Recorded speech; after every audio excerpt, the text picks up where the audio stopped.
Allow me to extend a warm welcome to all the viewers on the internet and around the world. It is sunrise on YouTube, morning on Facebook, noon on Twitter, midday on Threads, afternoon on Twitch, sunset on Instagram, and evening on Rumble. I am your host, the Ancient One, the Bachelor Supreme, the Phantom Menace, he who remains, and the master of the deceptive arts. We are broadcasting live directly from the sanctum of solitude and the citadel at the end of time.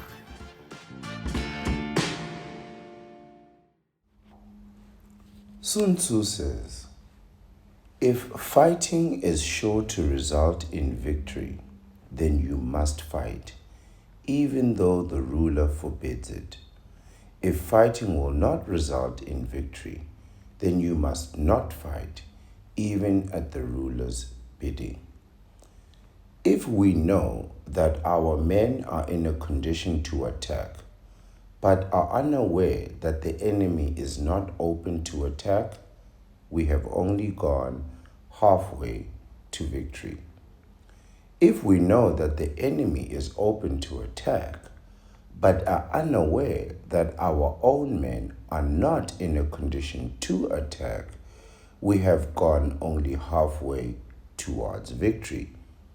If we know that the enemy is open to attack, and also know that our men are in a condition to attack, but are unaware that the nature of the ground makes fighting impractical, we have still gone only halfway towards victory.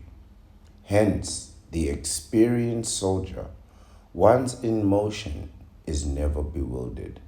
Once he has broken camp, he is never at a loss. Hence the saying, if you know the enemy and know yourself, your victory will not stand in doubt. If you know heaven and know earth, you may make your victory complete. Good evening, everyone. I am the Ancient One, the Bachelor Supreme, the Phantom Menace, he who remains the master of the deceptive arts, and I return to you once again as the very capable voice of the Vasectomites.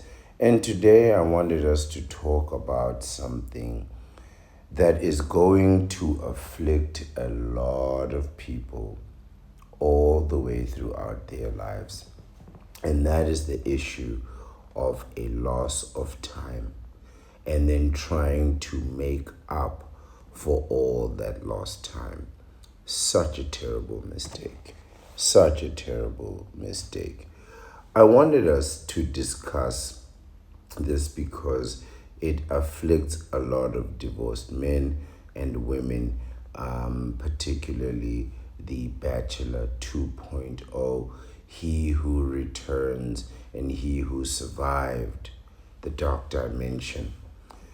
This issue of a loss of time and then trying to make up for that lost time, this is a very serious issue for both the knee benders and the counterparts for very different reasons. For the counterpart, it really starts, for many people, they look at it from a point of fertility or fertility constraints. But there is also the issue of attractiveness. And the issue of attractiveness really has tangible benefits for the counterpart. It's really one of those strange transactions, right? So you like the way a person looks, and as a result, you pay for their trips, their accommodation, their food, their medical, their bills, their cellular, their mobile, their internet, all that. And more and more and more. I'm not going to go through all the things, jewelry, gifts, meals, drinks, and on and on and on and on. Men are in fact willing to pay, knee benders, let me rather say, are willing to pay to be in the presence of an attractive woman in a particular way, right? It's not just about sitting there. It's about sitting there and feeling like you have, I don't know, some type of, I'm just benderizing. Yeah, I'm just benderizing. But I imagine you feel like you have some type of claim, some type of right, some type of desirability towards this person, if not a physical, natural biochemical attraction, then a financial one, right? So whatever it is that men find in attractive women, they are in fact willing to pay for it, right? So for obvious reasons, including inaptitude, inadequacy, and ineffectiveness, the counterpart has in fact decided that one of the things of value that she brings to any relationship, any dynamic, is the way she appears or the way she thinks she is seen by others, which I'm going to tell you is a very useless thing. Because while you might find the counterpart attractive, there may be somebody else who really doesn't see what you see, right? So, yeah, for many reasons, you might find one body type attractive. We still really haven't got attractiveness down to a specific science in terms of each individual person, right? So what we have in terms of attractiveness is like a voting system where what the majority say is attractive is one thing, but what they date and who they marry is something completely different. So like people will say, don't marry someone you're attracted to. Find something else that you like in that person, and then marry them. So on the one hand, you might have physical attraction, but then there's the experience that you have with that person, the way she treats you, the way she responds to your advances, and so forth. And another thing that might make somebody attractive is the fact that they find you attractive, right? But she's decided that attractiveness is what she brings in terms of value. I mean, there's might be other things too, like intimacy and so forth, right? But attractiveness is one of those things that they claim to have. And you ask all of them, how attractive are you on a scale of 1 to 10? All of them are gonna say they're a 10. None of them are a 10. None of them are a 10. You are not a 10. If you're a 10, you'd be on billboards and in blockbusters. You'd be everywhere. You're not a 10. None of you are a 10, right? But this actually, if it does work, right? Being a 10, it actually only works if you are a 10. So the benefits of attractiveness are only beneficial to someone who actually is attractive, right? And for for the time for which you are attractive. So it's beneficial to you if you're attractive, but only if you are attractive right now. Right? So that's the thing with attractiveness. It has to be like on all the time.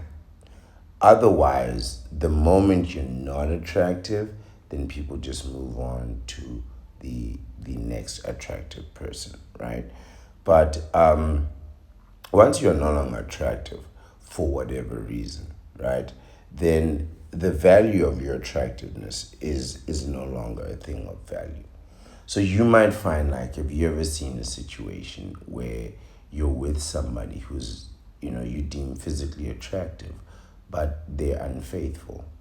And so, whatever attractiveness they have is sort of nullified and cancelled by the fact that, they sleep around. So it's like, what's the point of having an attractive woman if everybody's going to have that woman? You know what I mean? No benefit for you there, right? So they could also be attractive, but they could also be utterly incompetent, right? And so, like, but and then the thing with like incompetent people is like they love to have their opinions out there. So now you're constantly stuck listening to incompetence. So that could be an absolute turn off to somebody who's actually trying to make sense, you know, or somebody who's reckless with their money and their body.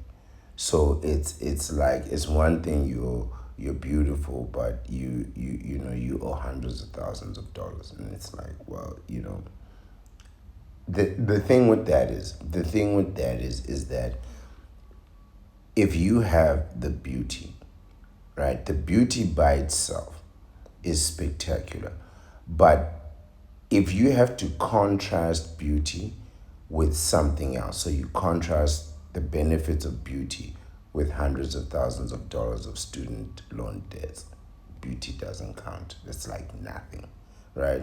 You compare beauty to disloyalty, and it's like, well, what's the point of that?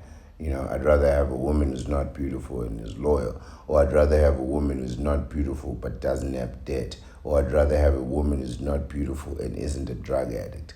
Like the minute you compare beauty to anything else, beauty means absolutely nothing, right? So it's like, and this is why you're always like, oh, why are attractive women always, single? Because they have a deficit for which you cannot see past their beauty. And that deficit comes in the experience that you have with them. One of those things is that beautiful women are terrible in bed. Oh, the prettier the face, the worse the experience in bed. Like, of this, I'm going to tell you. This is one reason why men will, like, you'll find a guy that has money, that has education, that has looks, not like me, not like a hobbit with a hunchback, you know, like the ancient one, with eyes all messed up and glasses, when you got when the doctor has to give you, glasses that have like two sides, because the one eye is like bigger than the other, but the bigger eye kind of bulges out when the smaller eye kind of, is indented in. So he's got to make one glass thicker than the other one and then try make them fit onto like one frame, and it just looks completely wrong. That's what I look like, right? That's what I look like. But if you're the opposite of this, if you're handsome and tall and educated and smart and rich, and people see you, and then they see you with a woman who she herself might be educated and intelligent and financially viable, but not attractive, and they'll be like, why are you with her, right? That's because she has all of the benefits of not being attractive, whereas that person may have all of the liabilities of being attractive, right? And so it's like, you'll ask yourself, well, why is a handsome guy with such a middling woman, and then you just find out that, what, he just has so much better experiences with that person, right? And those experiences become so attractive to him, he cannot stay away from her, right? Because every time he's with her, even on like bad days, like, she will want to share those bad days with him rather than sharing those bad days with 6, 7 other men, right? So there's a benefit to that. There's a benefit to having loyalty, right?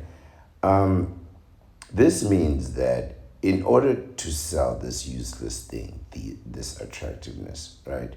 And your looks, you have to be worthy of being looked at.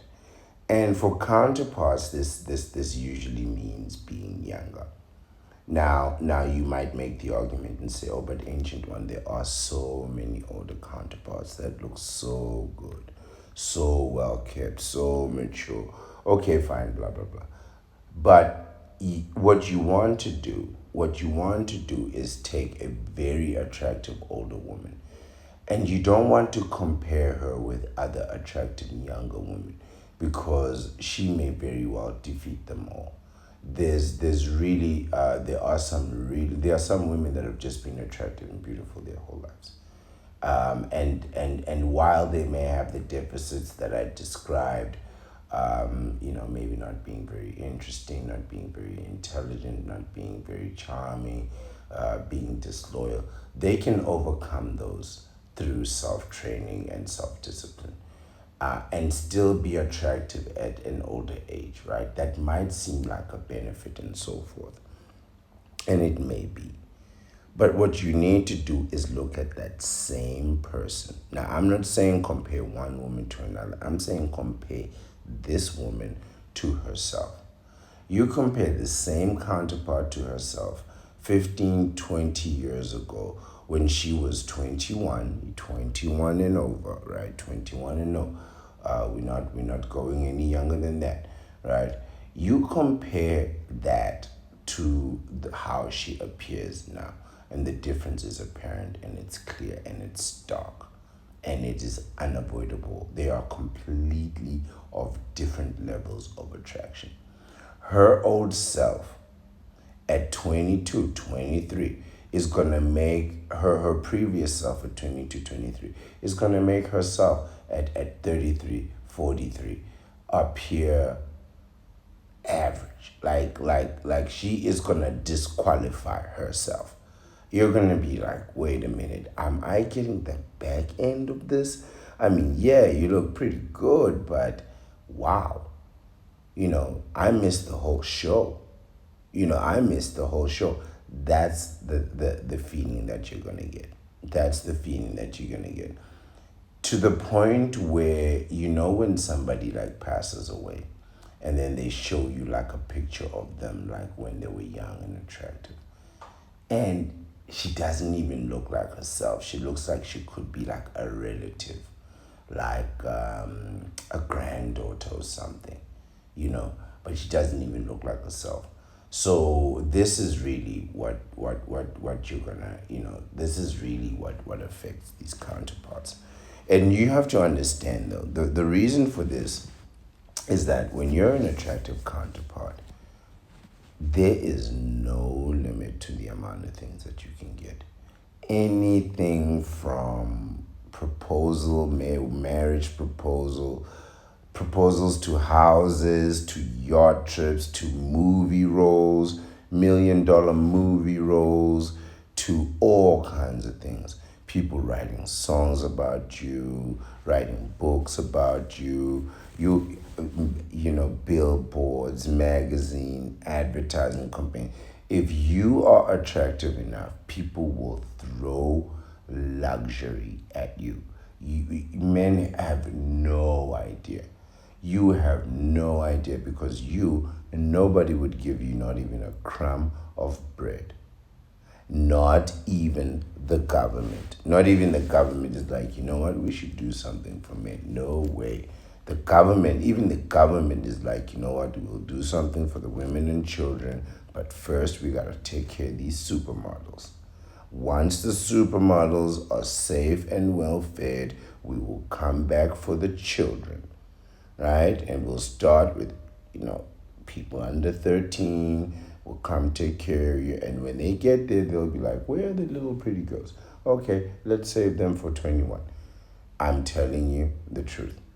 The life that an attractive woman has access to, a truly attractive woman, is unfathomable. It is unfathomable. You have billionaires sneaking out, in the middle of the night, flying you out on private jets to put you on a yacht to take you to an island in 24 hours. You go from mansion to penthouse to yacht to private jet to island. Now me, I've been from house to private island, right? Why take the long way, But for these counterparts, there's a whole experience to that. And all the while, this media mogul is talking about, I want to give you an album deal. I want to put you on an album cover. I want to put you on a billboard. I want to make you super rich and super famous, right? So, that's not happening to you, Mr. Kneebender. But for these counterparts, it's absolutely happening, right? So you have to understand the benefit of being younger, the benefit of being attractive is a financial tangible benefit to the counterpart. You know, so the younger, the newer, the fitter version of her is always gonna be better, or at least out there in the romance wars. It's always gonna fare better in every possible way. Now, the same argument can be made for these knee benders. Say what you will about how counterparts mature and deteriorate rapidly, at least physically with age. So too do these knee benders, right? Physically, at least, the difference in performance can be noted. It can be overcome, but it can be noted. You absolutely don't have the same energy, and you don't have the capacity to pull out that instant energy. When you're a young man, there is this explosion of instant energy that you had. A lot of men might not remember this, but it's really a situation of being able to sit down and not sleep, but to sit down and be absolutely comfortable, and then to be able to jump up almost instantly and be in a position to attack and just go, and have no reserved energy to say I left anything back, or I hesitated, or energy. It is like an instant explosion of energy that you just have, and you shoot through whatever physical boundary you have. It's like if you've ever watched like somebody play American football, and they have a wall of men standing in front of them, and they start off from a position of dead still, and then instantly just maneuver through this. Just 2 3 quick steps, one to the side, and two are behind you, gone. And he's gone right past you. And for you to catch him, you're going to have to turn around, readjust, find his position, and then start chasing.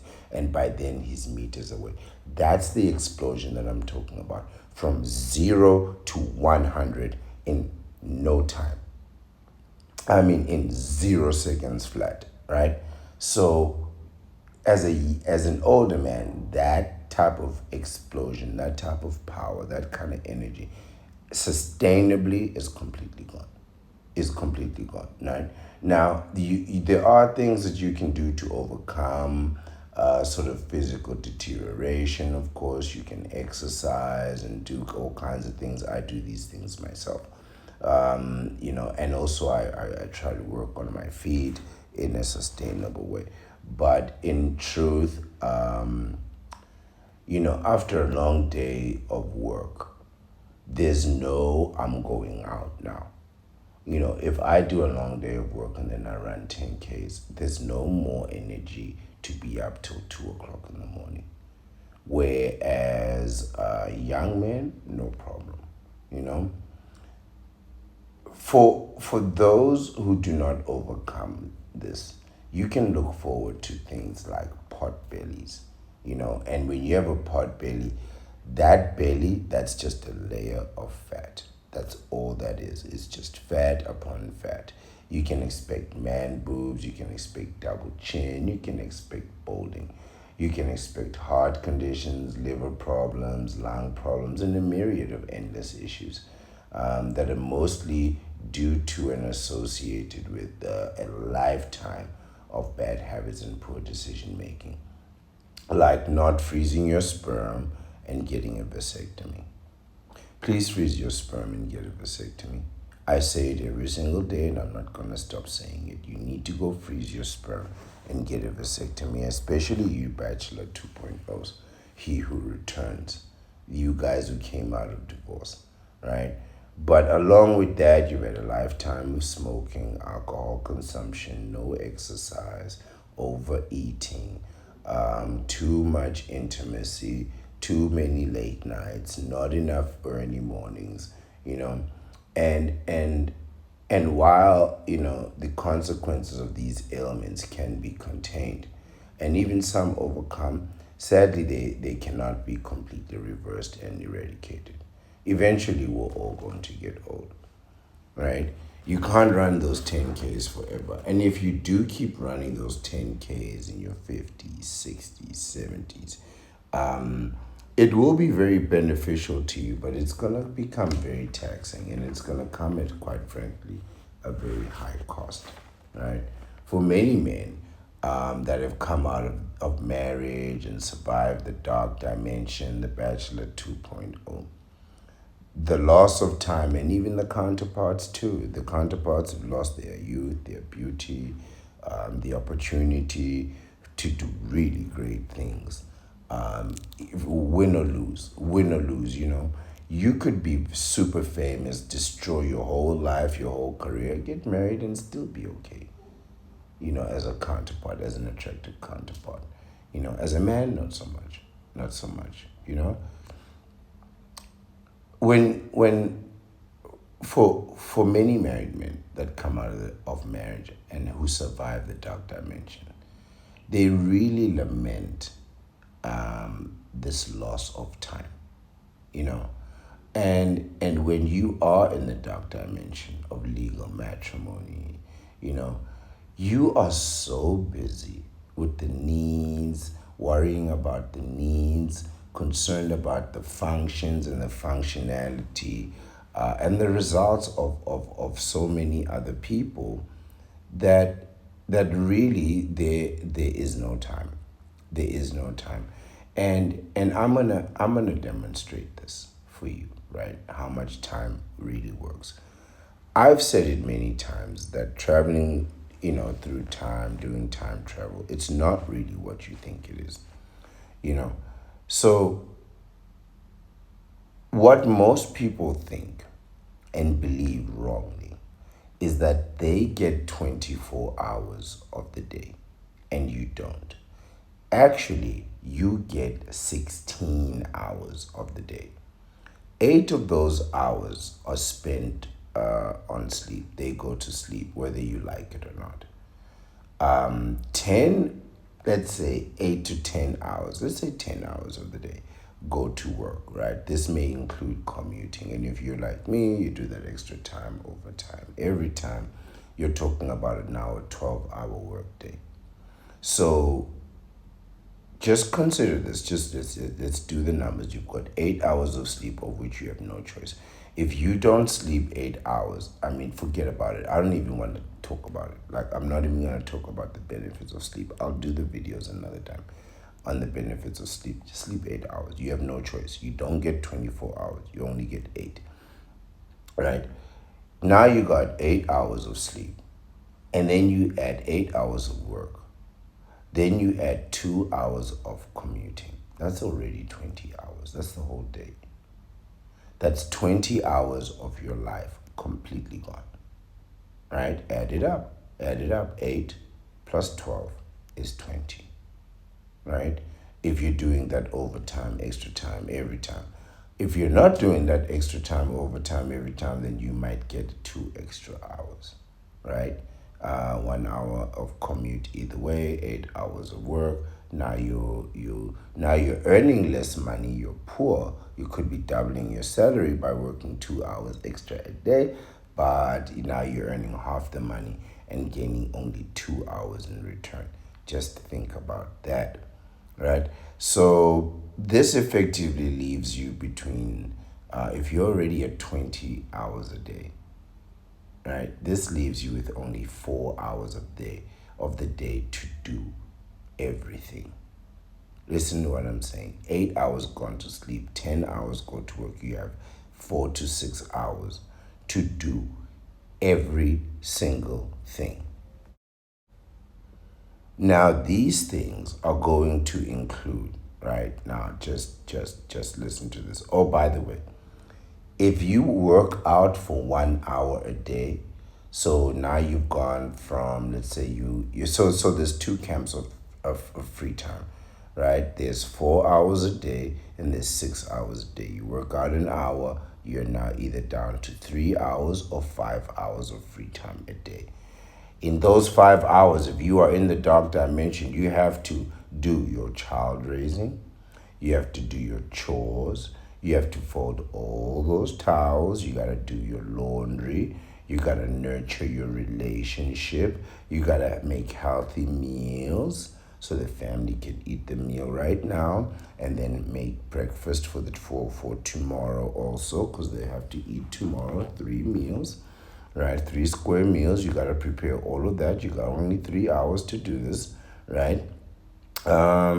You got to take the kids to everything, right? All their extracurricular activities, their sports, their dance, extra lessons. Then, of course, you have to do all the cleaning around the house, and then all the chores outside, the gardening, trimming the hedges, fixing anything that damaged, the repairs, cleaning the gutters, right? And then all the chores inside, all the repairs inside, all the things that need to be cleaned and maintained and sustained, the dishes, oh, so many endless dishes, right? 3 hours to do all this, right? Then you gotta go shopping, you gotta buy groceries for everyone and everything that you need, um, you know, and so on and so forth. Then you may also want to watch a show. You may also want to watch an hour or two of television, right? In which case, if you watch an hour or two of like the news or something every day, you can take your 3 hours down to 1 hour to do everything that I just mentioned. So I don't suggest you watch any TV if you're in the dark dimension. You can forget about those naps. You're definitely not taking any naps. Man, why would you put yourself through all this? Think about the amount of time that you have literally in a day. And think about all the responsibilities that you've piled up against yourself. And the fact that even if you wanted to, you wouldn't have enough time to accomplish all that. Right? And then when obviously you run out of time, and the divorce, which is inevitable and predictable, happens, then that's when the Bachelor 2.0, he who returns, realizes that, you know, he's wasted a lot of time. You know, he becomes aware of just how much time he's lost in terms of years and decades. So you've like for 24 hours. So effectively, the demonstration that I'm trying to give here is that you don't have enough time.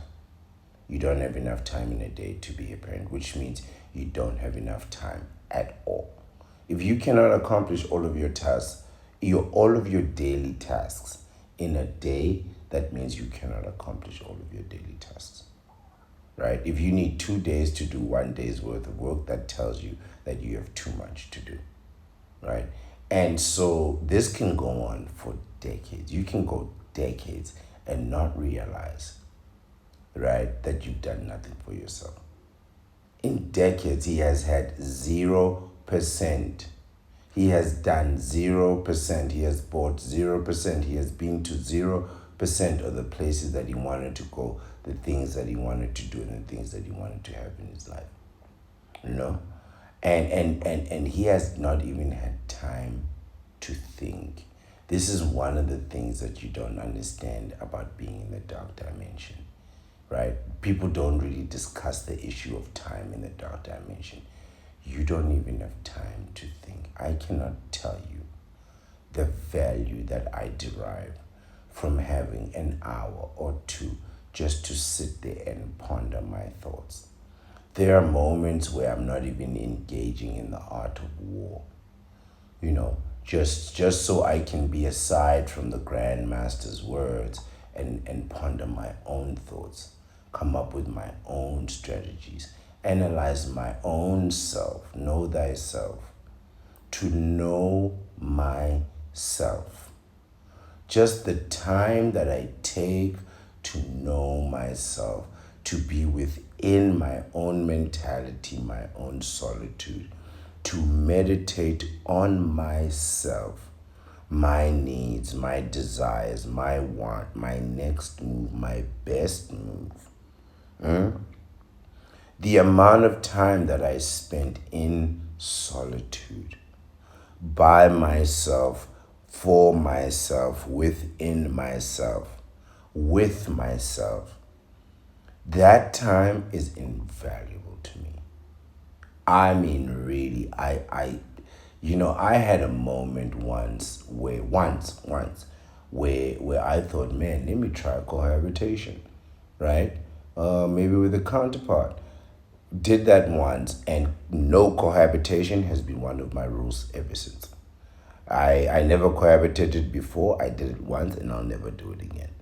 Right? I have three C's: no cohabitation, no commitment, and no commingling of funds. Right? Of those three things, I've only made one of those mistakes, and I only made it once, and that was cohabitation. No way. Absolutely no way. You don't even have time to think for yourself, man. And that was one of the reasons that I couldn't sustain the relationship. No way. I needed to think for myself, right?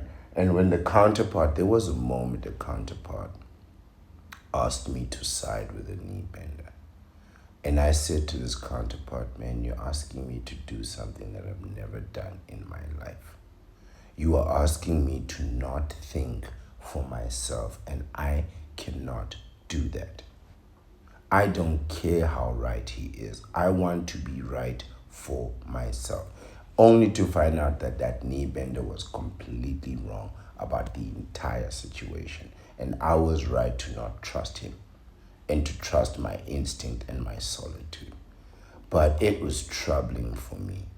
Really, it sent a shiver down my solitude. It started shaking in strange ways when a counterpart said to me, oh, just listen to what this guy has to say.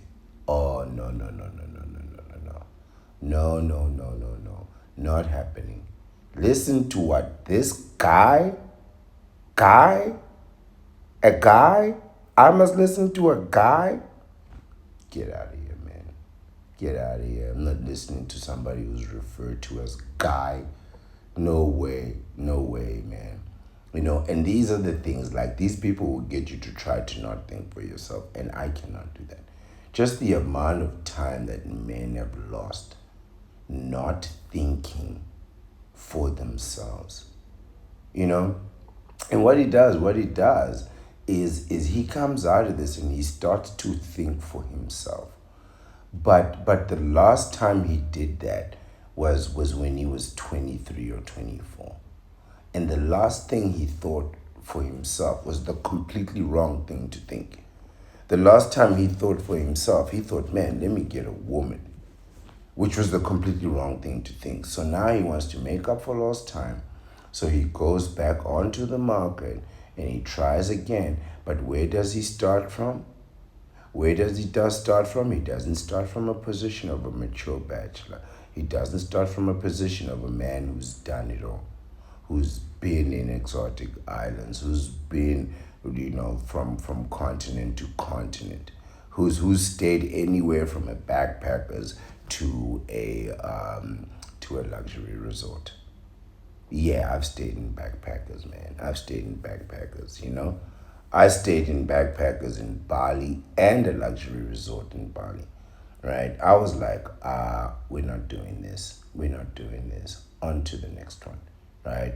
24, 48 hours in the backpackers? No way. And it's not what you're thinking when I say backpackers. Like, I wasn't like sharing a dorm. No, no, no, no, no, no, no, no, no, no, no, no, no. I had rented a private room in a backpackers, and that private room was not sufficient for me. Yes, I'm spoiled. I don't care. Go argue with your parents. Your parents should have spoiled you and given you standards. Don't blame me for that, right? I wasn't part of your upbringing or social conditioning. But I was like one day in there, the second day in there. When you have to walk through the hallway to go to the shower? I was like, nah, man, I'm not doing this. And by the way, the only reason I was in that godforsaken backpackers was because I'd listened to the advice of a counterpart. That's why, when I remember that time in the backpackers, you know, I remember that we had an actual place that was so comfortable and clean and well lit and nice. And it was the counterpart's idea who said, "Oh, let's go to a backpackers. It'll be so exciting." And I was like, oh my God, I have to walk through the hallway. I have to get out of the shower and into the hallway where like guests are coming in. I was like, no, no. I'm packing my bags and I'm out of here. I'm not staying in the backpackers with this incompetent fool. You know, terrible, terrible. Man, I hate backpackers. I don't want nothing to do with the backpackers. But yes, I've been there. Will I go back? Absolutely not. Absolutely not. Right? So what this guy now tries to do, this Bachelor 2.0, he wants to start from where he left off. So he didn't have those days in the backpacks and then realize, you know what, it's just better to pay for the luxury resort, right? So even if there's like a lot of things to do in the city and stuff, the resort will have like wonderful amenities and things like that. They'll have a restaurant, massage, they'll have a private beach, they'll have the jet skis, the boat trips, and they can call the taxis for you and take you wherever you want. If you want to go privately, and if you don't want to call Uber, they'll call a ride on your behalf, you know. And they'll bring you back. Really, it's like these people. They'll do everything, man. And it's worth it.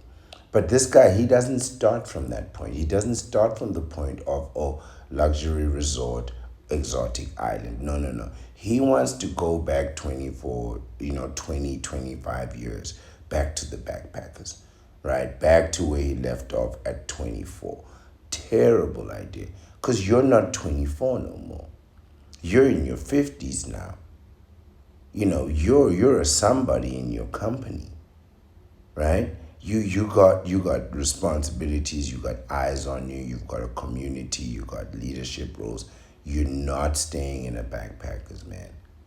You're not the backpackers kind, but you got a backpackers mind. You should have a luxury resort mind because you have a luxury resort budget, but no, now you have a backpackers mind. You know, and and he wants to go back to a time just before he met the counterpart, right? Now here's how he met the counterpart. Now he met his counterpart when she was inebriated, when she was intoxicated of illicit substances, when she smelled like she was walking out of a nightclub bathroom, stumbling all over herself, makeup all over the place. She had lipstick on her forehead, that kind of situation, completely inebriated, smelling like cigarettes and drugs and vomit and cheap perfume and fellatio. And it was and then for him, it was love at first sight. For him, it was love at first sight, and he married that girl. He said, I'm going to marry that girl, and he married that girl, and he ruined his life. Realizing now at 40 that a 24-year-old shouldn't be making lifelong decisions. By the way, if you're 24 years old, you shouldn't be making lifelong decisions. And you should know yourself well enough to know that you shouldn't be making no lifelong decisions. Seriously. Right? So now he tries to go back to correct the mistakes of a 20-year-old who shouldn't have been making lifelong decisions. Right? By reliving, at least in some parts, elements of his youth. And of course you can't do that. It's over. And as a lifelong bachelor, personally, I don't have this issue. I don't have the issue of never having thought my own thoughts, never having schemed my own schemes, never having, created my own deceptions, my own illusions, right? Never having created my own plans and executed them. I never had that script. I always done my own thing. Win or lose, success or failure. I mean, I've made some money and I've lost some money too, but it's always been my money.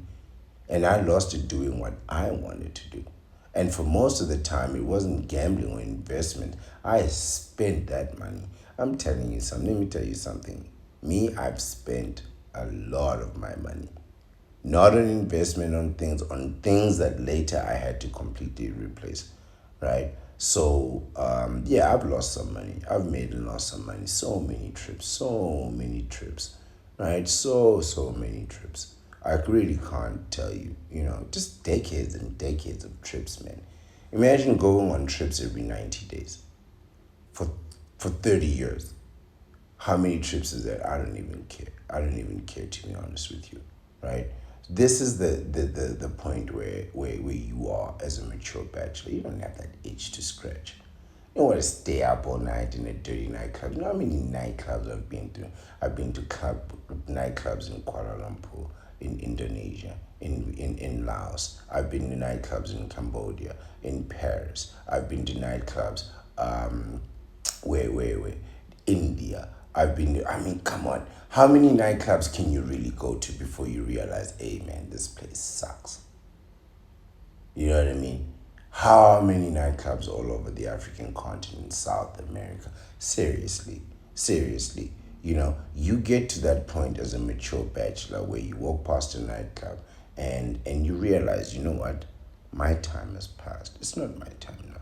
It's your time. I already had my time. I already had my time. It's a young man's game. And I've already played that game. But when you're a Bachelor 2.0, there's none of that. You want to go back and play that game. You want to play against 24-year-olds in a 54-year-old body. And I'm telling you, sir, you are making a tragic mistake. Because I played the game full on as a 24-year-old. And you think that money is going to make up for some of those deficiencies. It is not. It is not. It is simply going to keep the party going, but it's not going to make the party better, right? So, I've never lost decades and decades and decades on meaningless activities like folding towels. So I don't know how big that hole in your heart really is. I don't have that. I don't have that. I don't even have that itch to say, oh, I missed out on family life. No, no, no, no, no. I survived. I think of myself as a survivor of the doctor I mentioned, right? But one of the things that I want to tell you is you can't make up for that time, man. You got to start from where your level is. Now, we'll welcome you back as a Bachelor 2.0. He who returns. Welcome back, brethren. We're going to slap you upside the head and tell you not to do that dumb, stupid nonsense again. Don't get married again. And then we're going to slap you again and tell you to go freeze your sperm and get a vasectomy. And if you don't, we'll slap you again. And that third slap, that's for love, man. That's a love slap. That's the one that we're just giving you that one for no reason, just for you to remember. That first slap, that's to teach you a lesson. That second slap, that's to get you in the right direction. Go freeze your sperm, get a vasectomy. That third slap, that's real love. That's real love. That third slap that hurt my hand just as much as it hurt your face. And I didn't have to give it to you, but I'm going to give it to you anyway. Fourth slap is abuse. But the third slap, that's for you. You Bachelor 2.0s. What were you thinking? Getting married. You crazy. You insane. Go get yourself a vasectomy. Go freeze your sperm, get a vasectomy before you go out there. Now, I don't know how big that hole is in your heart, but I can help you fill a part of it. I can help you fill a part of it in a technique that I've used myself during a moment of existentialism. When you've done all these things and you get to a point where you're like, should I go watch another show again? What should I do? And then you realize, you know what? Why don't I do what I always do? Steal information. I'm a thief of information, the thief of knowledge, right? Why don't I search out the interests of other people and align those with myself? So one of the things that I've did, and we're going to go through today's list, the Get a Hobby Part 2, right? One of the things that I do myself is go through lists like this, and I will pick out certain activities that interest me at a particular time. So as a younger man, it was full of jet skis, quad bikes, outdoor activities, right? Camping in hotels, and not sleeping out in the bushes. No way. With the insects, no man, you know. But one of the things is I would go through lists like this and find things that interest me right now and say, you know what, maybe I'll do this next week and do that next week. There's also a list of like traveling things that we're gonna go through. So like if you're traveling and thinking, man, how do I put together an itinerary? As a person who actually spent some time studying travel and tourism, yes, I did a little bit of everything. I had a semester of everything. By the way, I had a tremendous time at university. I learned so much about every single thing. I read every book I could get my hands on, thousands of books, thousands over years. Some people like you get better at reading, right? Some people don't understand this. It becomes like a skill. Marathon reading. Like I tell you, I read The Art of War twice in one day. And it wasn't difficult. It wasn't a big book. It was about 100 pages and I tore right through it. And I only read it twice because I wanted to memorize it, right? So I was intently reading. But you have to get to that point of skill, you know. So one of the things that I had the opportunity to study was like traveling and that kind of thing. Travel and tourism, how to plan a trip, what a visa is, what customs are, how to attain a visa, different laws of immigration, why you need a destination, why you need a return ticket, and all kinds of things. It's very informative stuff. Part of international laws and, when to arrive for the flight, when to leave. All those kinds of details are very, very interesting, and I may go through some of that. Not only based on my own experience, but also a combination of knowledge and things that I've learned. But what is helpful is then to have, like, at least for a man, is to be able to say, I have five things, But again, you have to be in a situation where you want to do things. So if you want to just stay home, you're better off just doing that, right? You're better off just doing that. But if you have this desire that the Bachelor 2.0 has, which is a desire to go out and explore more.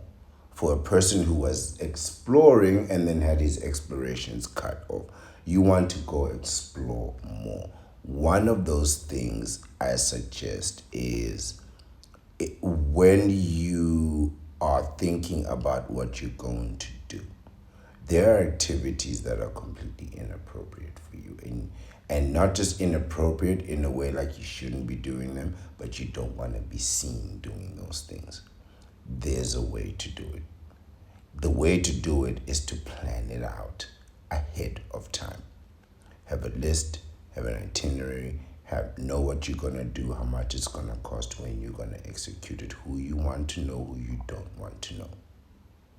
Right? Have a book, have a notebook, write things down, cancel some things, add some things, change some things, right? Start at a certain time, end at a certain time. Know when the party starts, know when the party is going to peak, and know when the party is going to end. And when that party ends, get up and go. Because you don't want to stay longer. You know when the drinks are finished and somebody says, hey man, we should drive to the liquor store and get it. No, you're too drunk. You're too drunk to re-up. That's the problem. You may want to, but you're too drunk to do it. So you gotta let that go. Right? So these are the kinds of things. Get a list to make a plan. Right? Get a list to make a plan. And then find out on these lists, like these are lists of like hundreds of things. So you could go through this list and cancel out like 90% and come out with like 6, 7 meaningful activities for now. Some things could be from, things that were interesting in your past. You got to let that go. Some things were interesting and you'll find out that these could be interesting for people in the dark dimension. You got to let that go too. Right? And then you decide, okay, from where I am, my age, my maturity, my level, and the things that I don't want people to see and know about me, how do I proceed? Know thyself. I say know thyself. And then you can proceed with absolute confidence, right? I've used activity lists like today's edification, which is a continuation from yesterday's one, so many times. So many times. I research male hobbies all the time, right? So I'm very familiar with this list. It's something that I didn't mention yesterday. And I don't do everything on that list, but I just want to know what's out there, what's available. Maybe I'll try something. Maybe you try some paintballing or something. Maybe you try some golf frisbee. You know, do it one time, take the selfie, make the content. If you can get like an hour's worth of content out of it, I think you'll be all right. You can do that. You can make the content and still enjoy the activity, and enjoy others enjoying the activity. But what you cannot do is you cannot wait. You cannot make up for lost time. That you have to understand. The only thing you could do is prevent yourself from hemorrhaging more time. And one of the things that you can always do in order to make up for that time is to spend, like, if you have like weekends or something, just turn everything off. You hear the room that I'm in, it's dead quiet. Just turn everything off, sit there and think. You can think out loud, you can talk, you can have conversations with yourself. You're probably better off having conversations with yourself than talking to these counterparts. But sit and think by yourself, entertain your own thoughts, analyze the past, think about the future, think of where you are. Those moments, those hours, those that time that you spend thinking, that's the best time that you're gonna have. That's the best time. You spend no money, you spend no effort. You just in your own brain, your own mind, commiserating your thoughts, right? And then you come up with some great ideas, you come up with some bad ideas, you eliminate some bad ideas, right? What you'll find is that when you spend that time thinking, the actions that you have to take are going to be fractional. So once you know the action that you have to take, and you say, well, I want to start a business. My business is going to make me successful. I'm going to be driving Benzes and Lamborghinis and whatnot. And you go through all that imaginary stuff. And then there's a point where you're like, well, how do I start a business? And then you think, well, I got to register a company, and I got to have a name, and I got to have an account, and I got to have this, and I got to have that.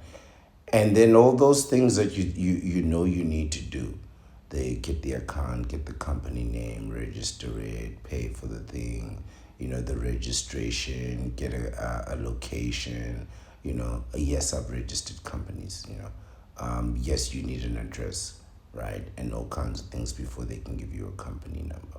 Yes, and you get a certificate for registering. And there's all kinds of things. You get proof that your company exists before you can start trading, right? So, once you've gone through that thought process, what you will come to realize is that you can actually accomplish all that in a day. You can have all the paperwork filled out, submitted, the money paid, the location set up, everything that you need done, your identification certified, accredited, whatever it is, attested, whatever it needs to be done. You can have all of that done in one day. I promise you. If you know what the steps are, if you spend time thinking about it and planning it and researching it, you'll find out that you'll spend not a very long time researching it. So all the documents can be downloaded online. In fact, many of them can be completed online, right, nowadays. And you'll just find that, you just need a list of all the things that they need. You collect those papers, those documents, you complete the information, you submit it, you pay. And the collection, the research, and the execution, you can do that all in one day. I promise you, you don't believe me, try it. Wake up tomorrow morning at 8 o'clock, start working on your company. Just the registration, start working on the registration, find out what you need, and then do it. And I assure you, if you try to, if you plan things out, think them through, and then try to execute them, you can truly accomplish a lot in one day. And some of the things that you can possibly plan will be some of the hobbies that are on the second part of this tremendously long list by Jack Manager. It is Hobbies for Men. Undercover the perfect pastime, or uncover, I beg your pardon, not undercover.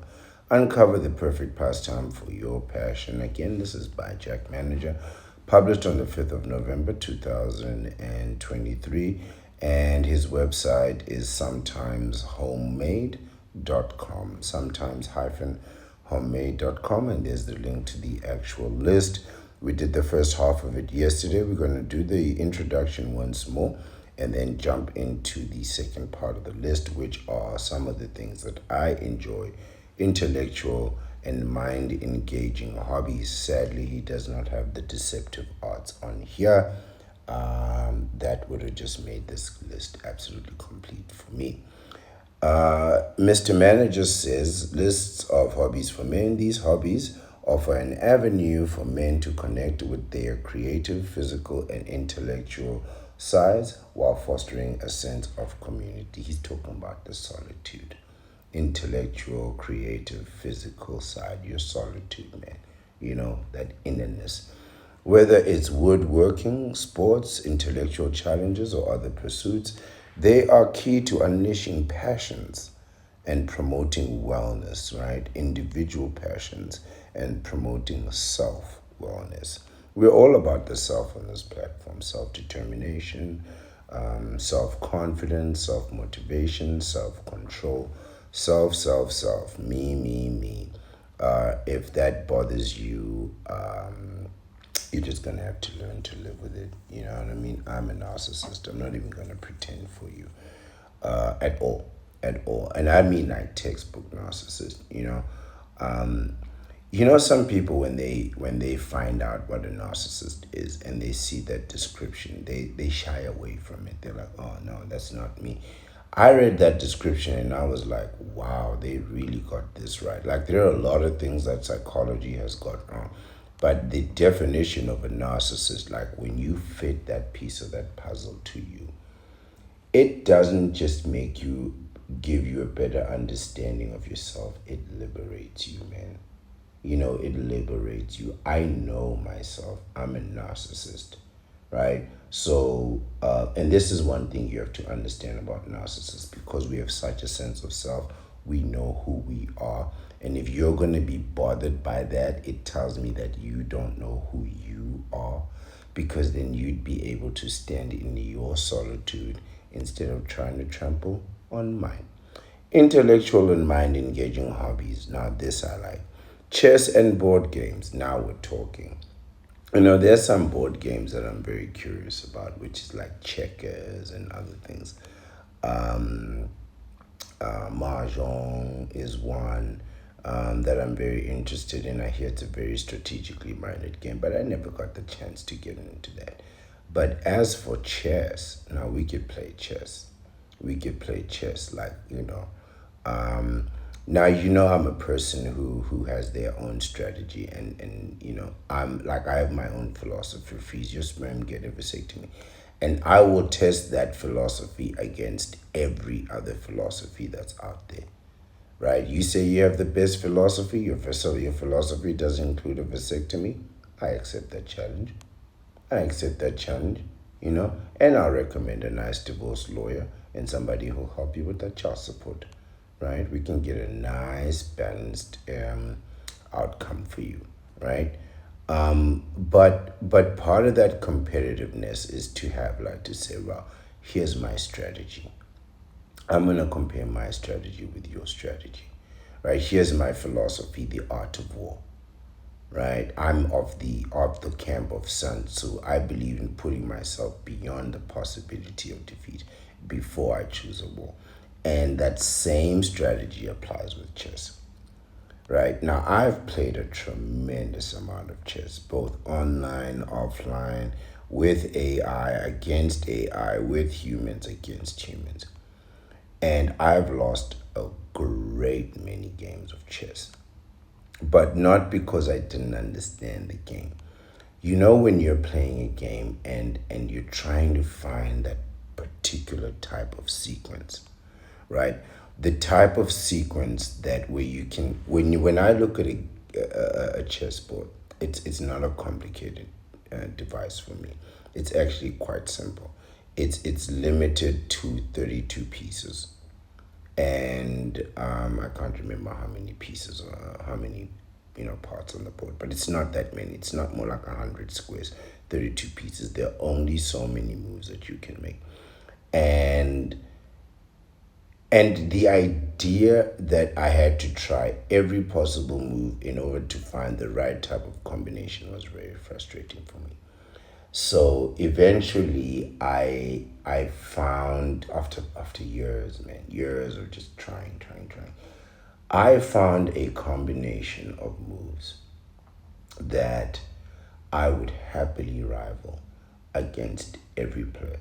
This is a combination of moves that once I found it, all I did was play that same move over and over and over and over again. Win or lose, win or lose. Now, against sophisticated machinery like advanced AI, the first time you play this moves, these combination of moves, AI has no idea what to do.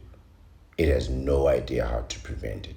But with machine learning, you can only play these tactics one time, right? So what happened was I played the tactic that I had discovered, obliterated the AI. But the AI then learned and memorized all my moves offensively and defensively. Then what happened is this machine started playing my moves against me.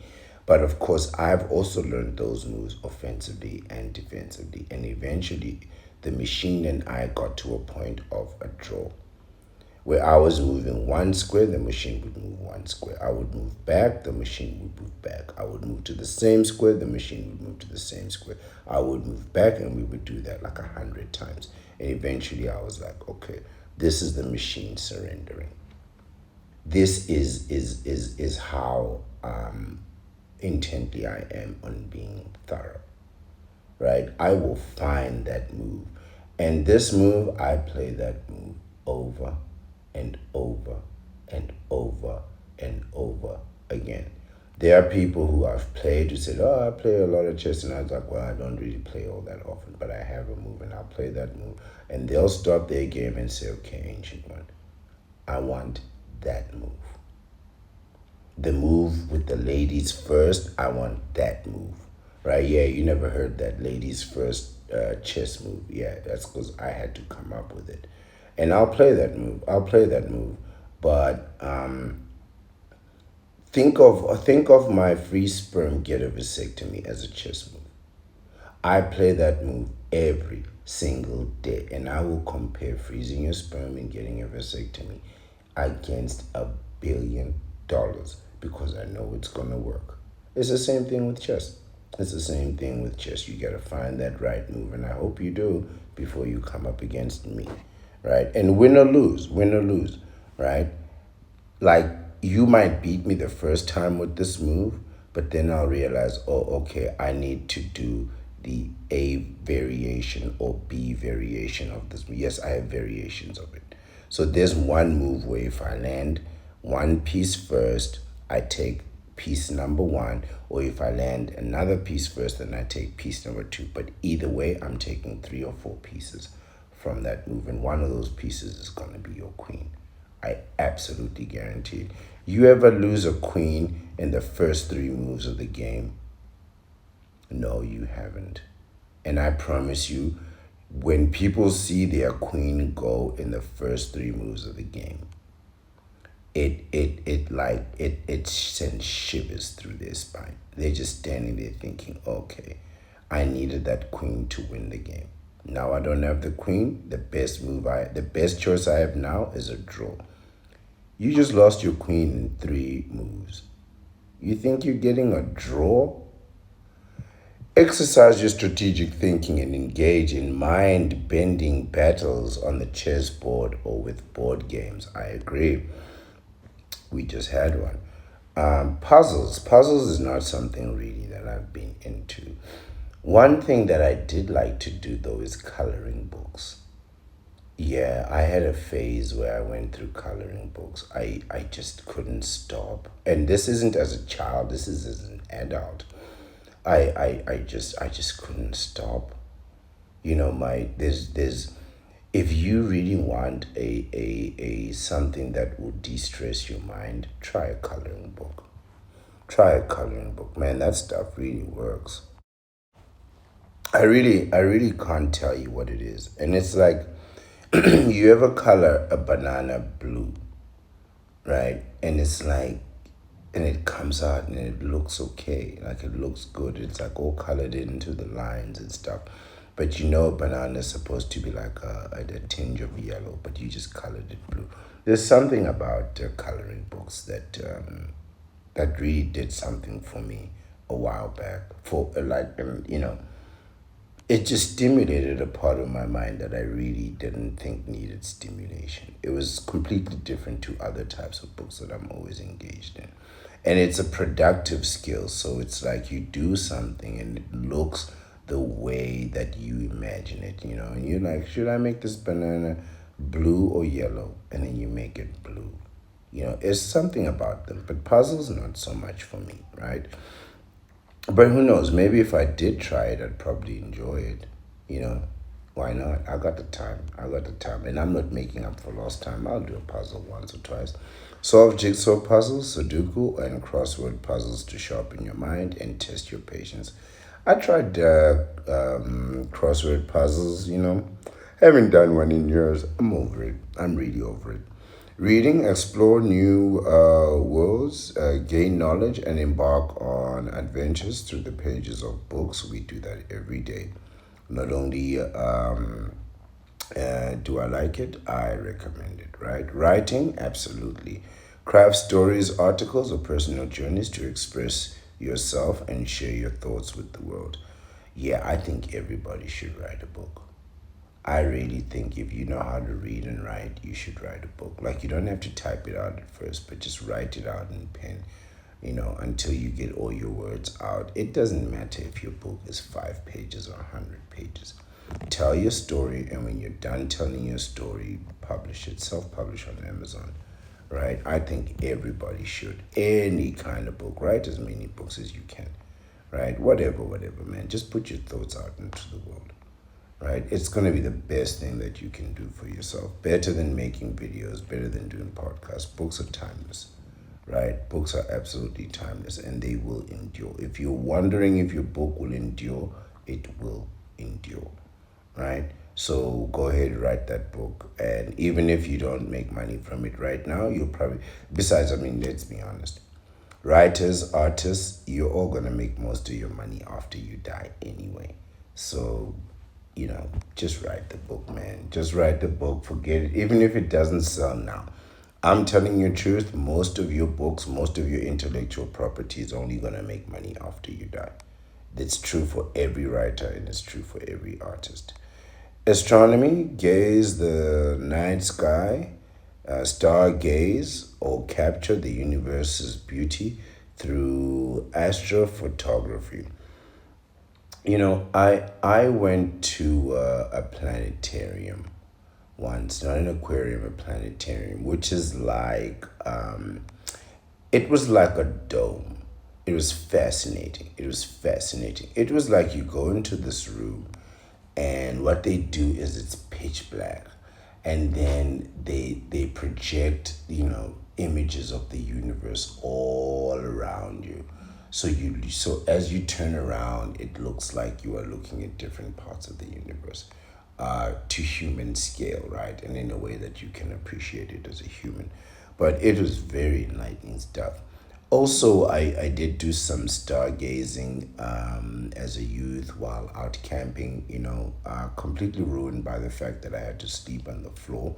Yes, fine, there were 100 other kids sleeping on the floor too, but they didn't take it personally. I did. So, yeah, I'm not sleeping on the floor again. but the gazing at the stars. I remember a moment we were all lying on the floor. So we went camping out away from the city. So, out there away from the city, the stars are incredible. In the city, not so many stars. But out in the city, plenty of stars. So we went all the way out in the mountains, and they took a whole group of us right in the middle of the night, like it was midnight or something, but it was a warm midnight. We went up to the top of this cliff, all teens, youth, right? And they made us lie right on our backs, and all of us were lying on our backs and looking up at the sky. It was like glittering with diamonds. It was like like I think they chose a particular time of the year for us to go on this trip so we could see this particular sky on this particular day. I remember that sky like right now. It was like sparkling all around you, just sparkling stars with no human lights at all. I've never seen the moon brighter.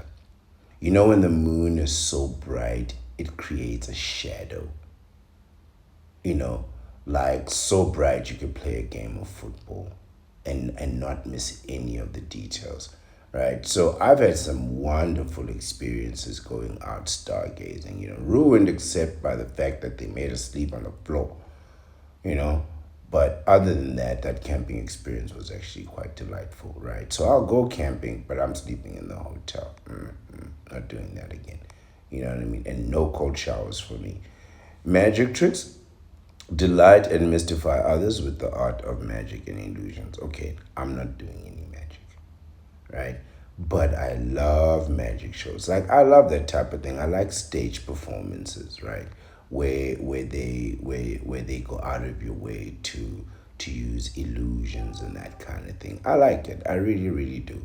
So, I'm not going to be doing any magic, but if you are a magician and you do put on a show, I'm probably in the audience, right? If you got like a whole stage performance with it, oh, even better, man. Even better. Guys, try out live performances, man. Really just try them out. Like if you're wondering, man, what's a cool thing that I can do? We've been to the clubs, we've been to the restaurants. What is that other thing? It's a live performance.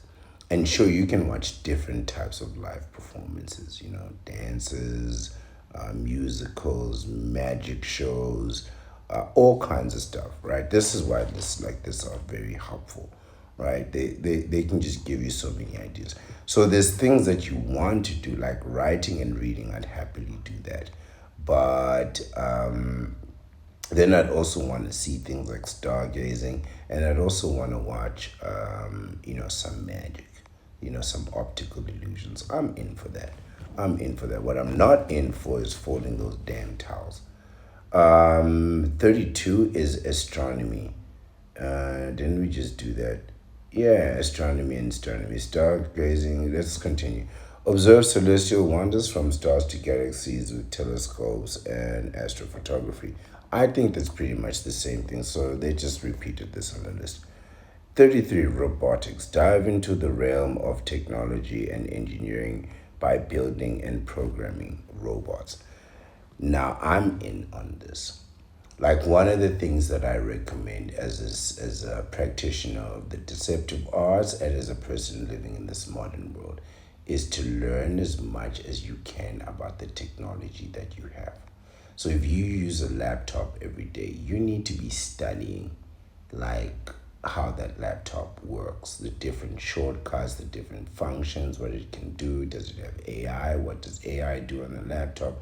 Find out as many of the functions that your laptop can do, as many functions that your phone can do, as many functions as your own personal device, so that you can do things with your device that maybe other people cannot do, and people who use other devices cannot do those skills, right? So some things are not transferable in terms of skills, but you need to be so good that it is seamless.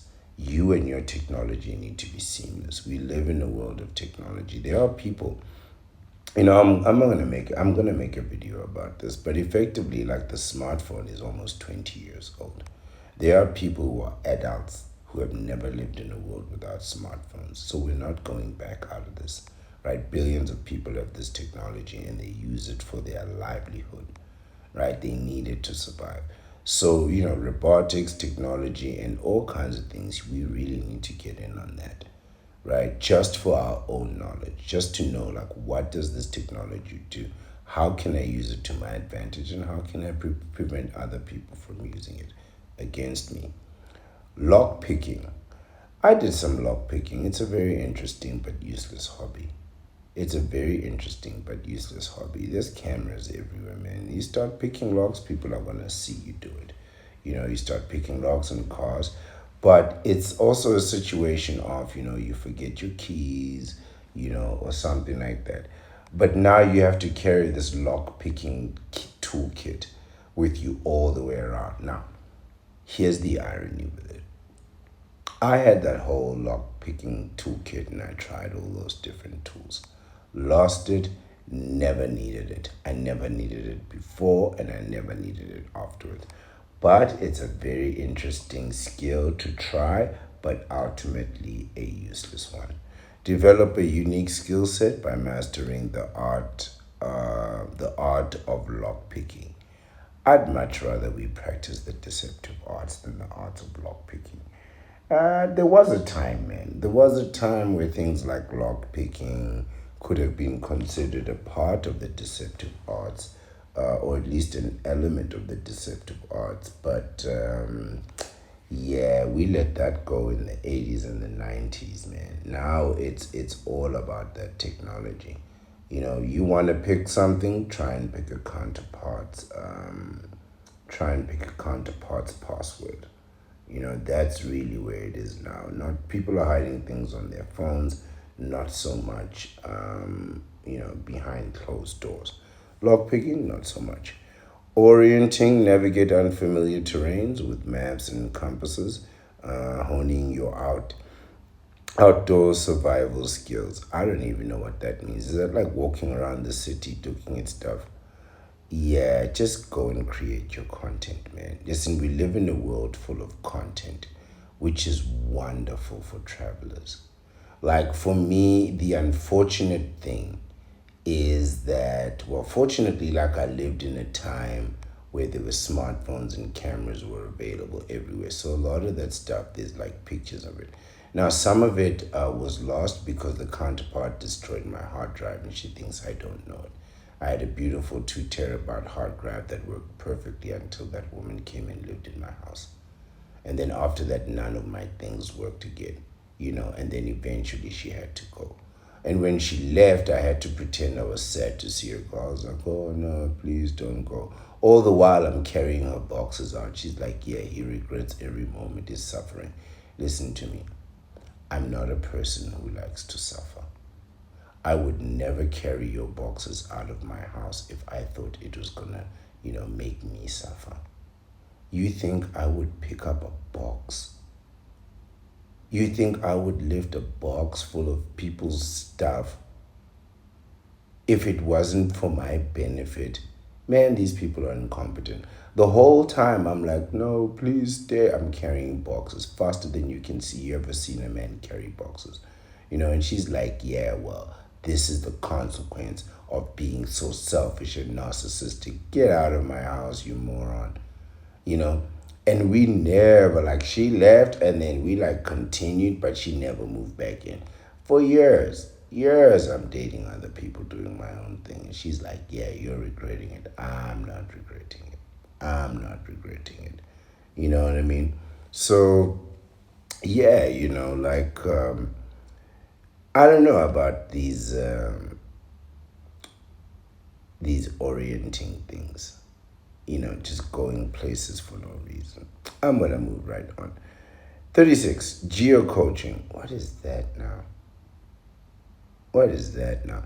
Embark on modern day treasure hunts. No. Using GPS and coordinates. Okay, to each his own, man.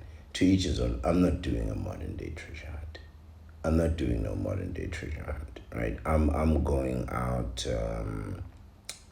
I'm going to places where I know, you know what, Nick? We live in the age of internet.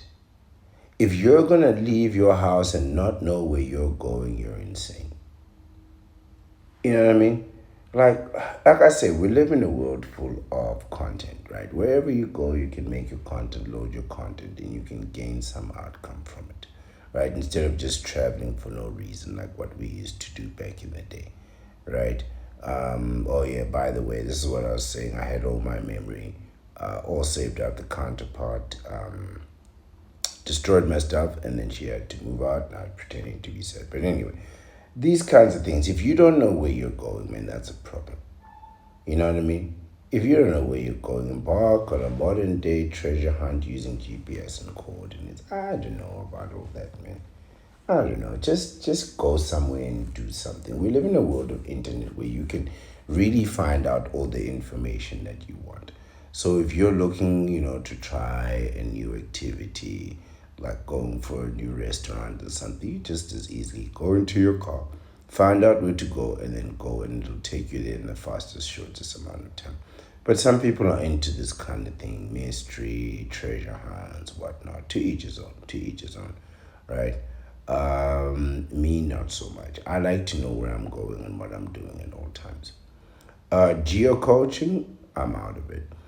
But you go ahead. Astrology, number 37. Explore the cosmos and divine celestial patterns to uncover insights into life's mysteries. These are the conjurings of the counterparts and the air bendings of the end of the knee benders.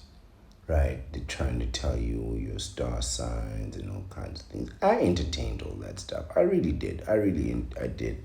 As a younger man, particularly to impress counterparts. But ultimately, no, I'm not doing that no more.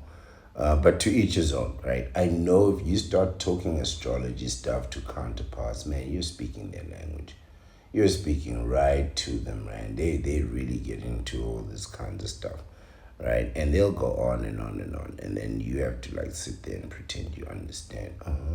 Yeah. Oh, that's interesting. The moons are aligned. How many moons? Like no way.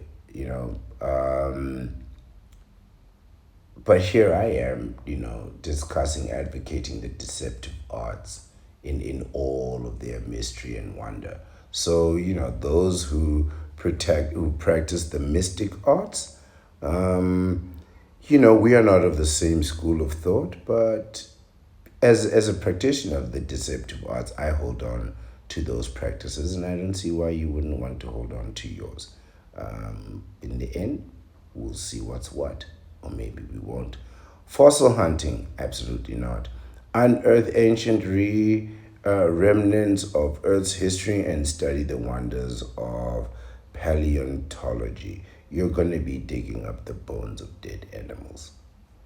I had a guy who was scientifically inclined try to tell me, man, we could go out and find fossils. We just, eventually he came back and said all he did was find the skulls of dead rats and kind of things like that. And I'm like, yeah, man, you're not going to discover a dinosaur. Don't be ridiculous, man. But to each his own. This might be you. You might want to go discover dinosaurs, but you're probably just going to find like, you know, the remains, the carcasses of dead animals. And not like, like thousands of years, no, like dead like last week or something, probably still smell it. Not for me. Historical reenactments, I think we talked about this yesterday.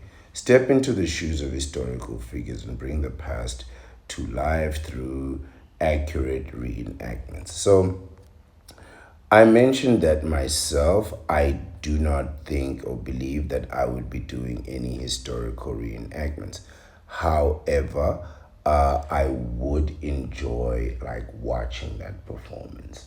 I'd absolutely love to watch that type of performance, the costumes, the fighting, the speeches, the monologues, the dialogues, and whatnots.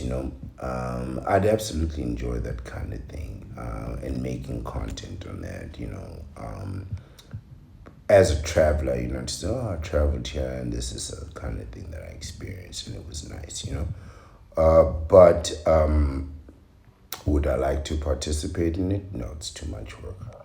It must take months to put that stuff together and to get the performances, sometimes years.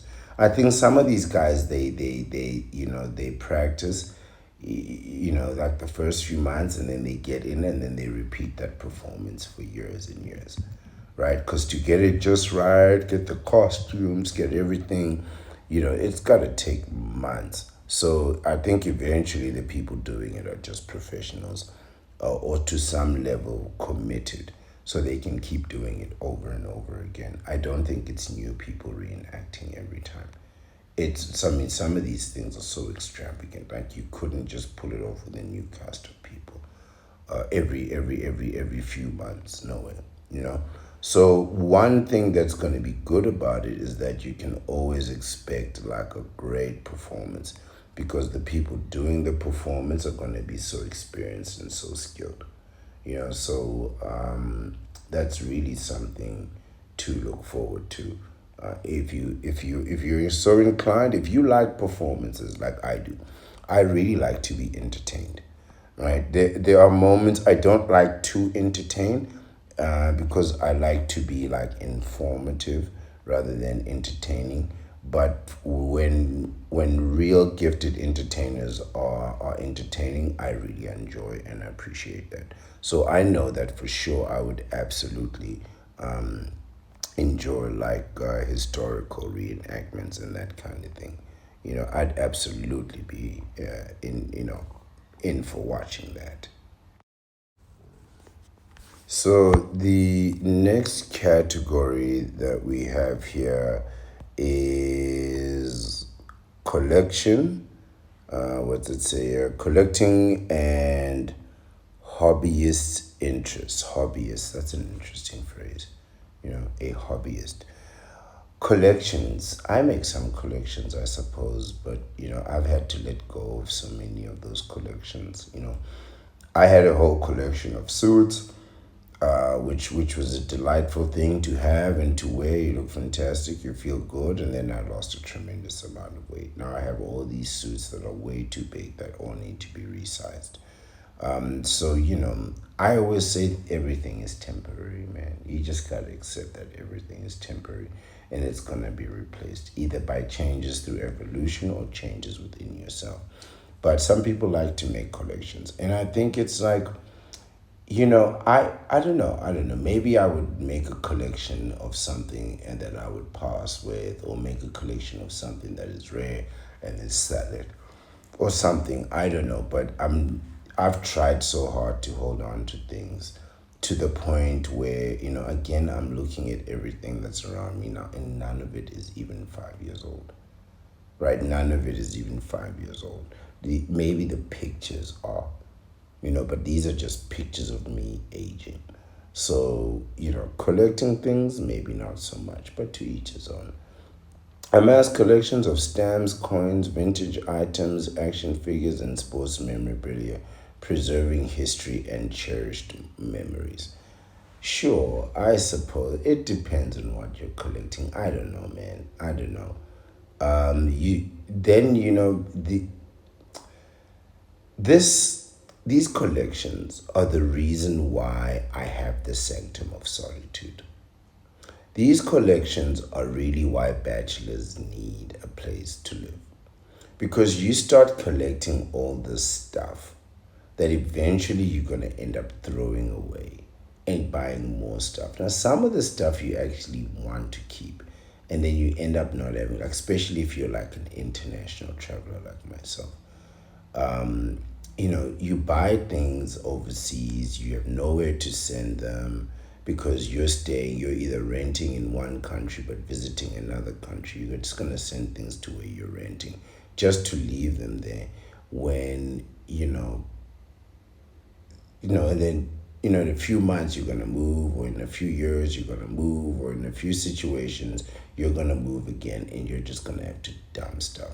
Like, I've left things like TVs, treadmills, fridges, microwaves, sofas, bed, things that could practically, furnish an entire house. I've furnished houses and just left all that furniture there. So these collections I don't know so much about, but ultimately this was the reason why I was like, you know what, I need the sanctum of solitude, to the point where there were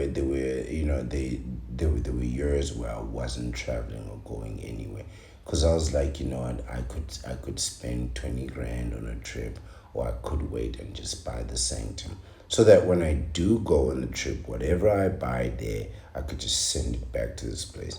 So the sanctum is really more like a museum of the ancient one, just a collection of things that I need to put somewhere, right? So if you're a bachelor, I suggest buying a house. Not, let me rather say, I suggest buying the house that should everything end for you today, you're just gonna go there and retire. Buy your retirement home. That's what the sanctum of solitude is. It's a retirement home, and it's a place where I can put all my stuff, right? So it's big enough, it's fancy enough, it's double story enough, it's double garage enough, it's double everything enough. And most of the year, I'm not even in there. I don't mean like most of the year, like, oh, on the weekends I'm out. No, I mean,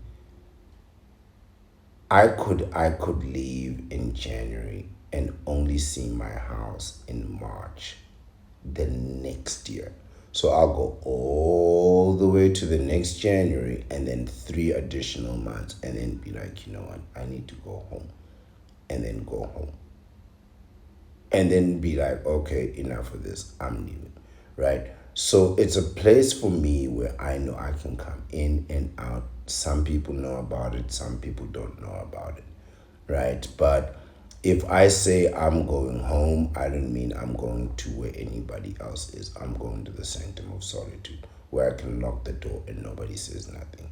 Paid for cash, everything paid for, title deed in hand, all of that, right? So I'm not paying, like, I pay rates and other things, insurance and all that, but I'm not paying, and I'm paying rent wherever I go, or paying hotels, but I don't mind. I don't mind. It's peace of mind, man. It's peace of mind. Something happens to me, I'm just going straight back to the sanctum of solitude. Nothing more, nothing else. So I suggest every bachelor, buy yourself a house. Buy a house that you can lock up and put everything in there, and then travel the whole world and do whatever you want. Because sometimes you move into a place, man, you know what I mean, like, you'll go stay in Cambodia for 3 months, and you'll move into a place that has absolutely nothing in it, and you're not gonna furnish it all the way, man. Not for 3 to 6 months, until your visa expires in 90 days or something. You're not going to furnish it all the way. But the sanctum of solitude, you can furnish that all the way. So wherever you're renting, you can be temporary and just move on, this, you just need the right kind of options. That's all I'm trying to advocate here. Just have yourself the right kind of options, so that you can come and go as you want, right? And you don't have to answer to anyone. Bird keeping is called aviculture. Keeping pets and stuff, okay, sure. I mean, if you're not moving around a lot, if you're not traveling a lot, you can keep some pets and some plants. This is another the reason why I don't really keep pets and plants and that kind of thing. I try to keep some plants, but like, then I have to travel. Then I gotta go places.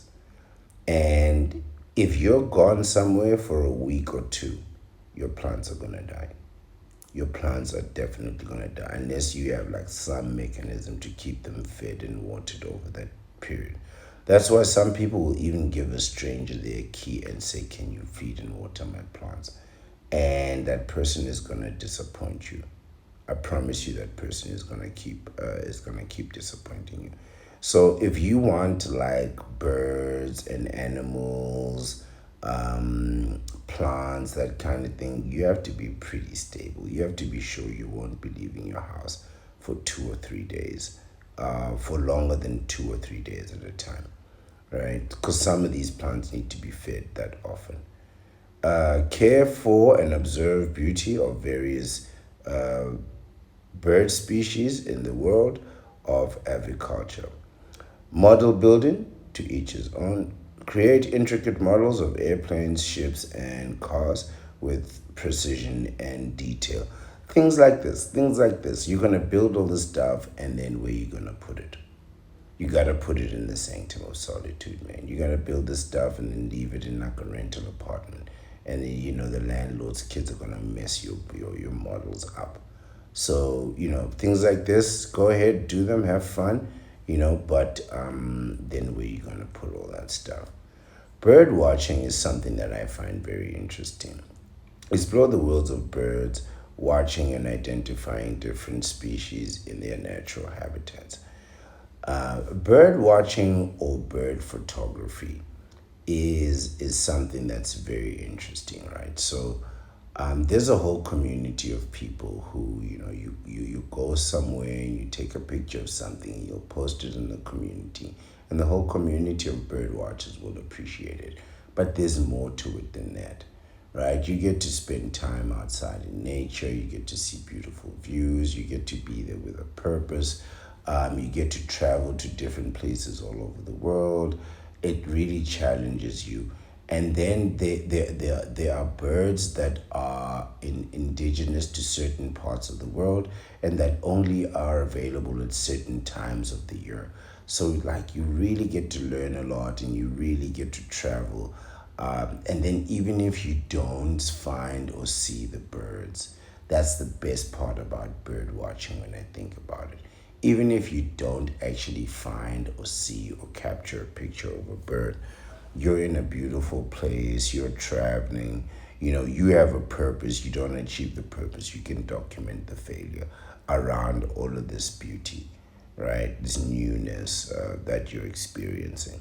Bird watching is a very interesting thing for bachelors, even if you don't like birds.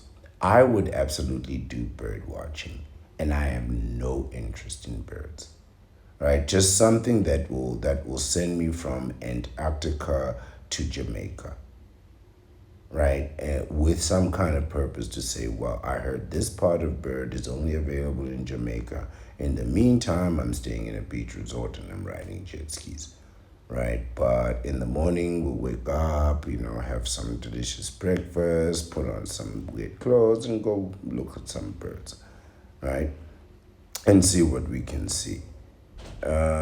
Explore the world of birds, watching and identifying different species in their natural habitats, right? So you also want to go to the bird's natural habitat, which is very interesting. I mean, you could find yourself in the Amazon looking at different kinds of birds, right? Different colors and all kinds of things, and care nothing for the birds, right? You could care nothing for the birds. You're just there for the travel, for the experience. And I would be okay with that. Wine collecting, cultivate a wine collection appreciating the subtleties and complexities of fine wine. I don't drink no alcohol. Right? I don't drink no alcohol, so I'm not gonna be appreciating nothing. I'll just throw it up anyway. So it's wasted on me. I don't see the problem with collecting wine.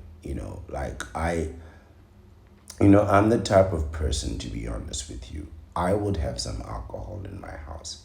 I'd have a lot of alcohol in my house, actually, and just give it to friends, visitors, counterparts, knee benders, all kinds of people who come into my home, right?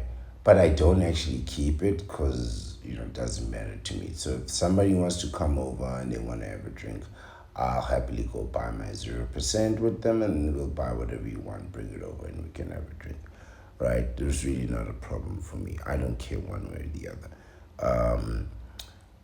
However, should you be keeping alcohol at home? I don't keep alcohol in my house. I don't keep any alcohol in my house at all.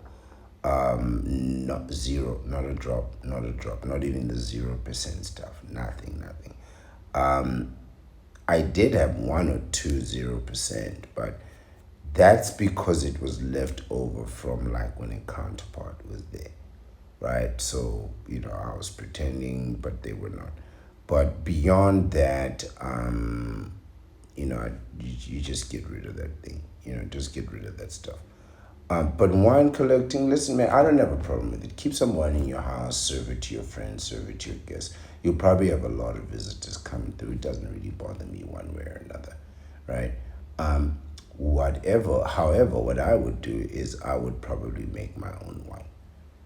I don't have I actually quite enjoy winemaking, if I have to be honest with you.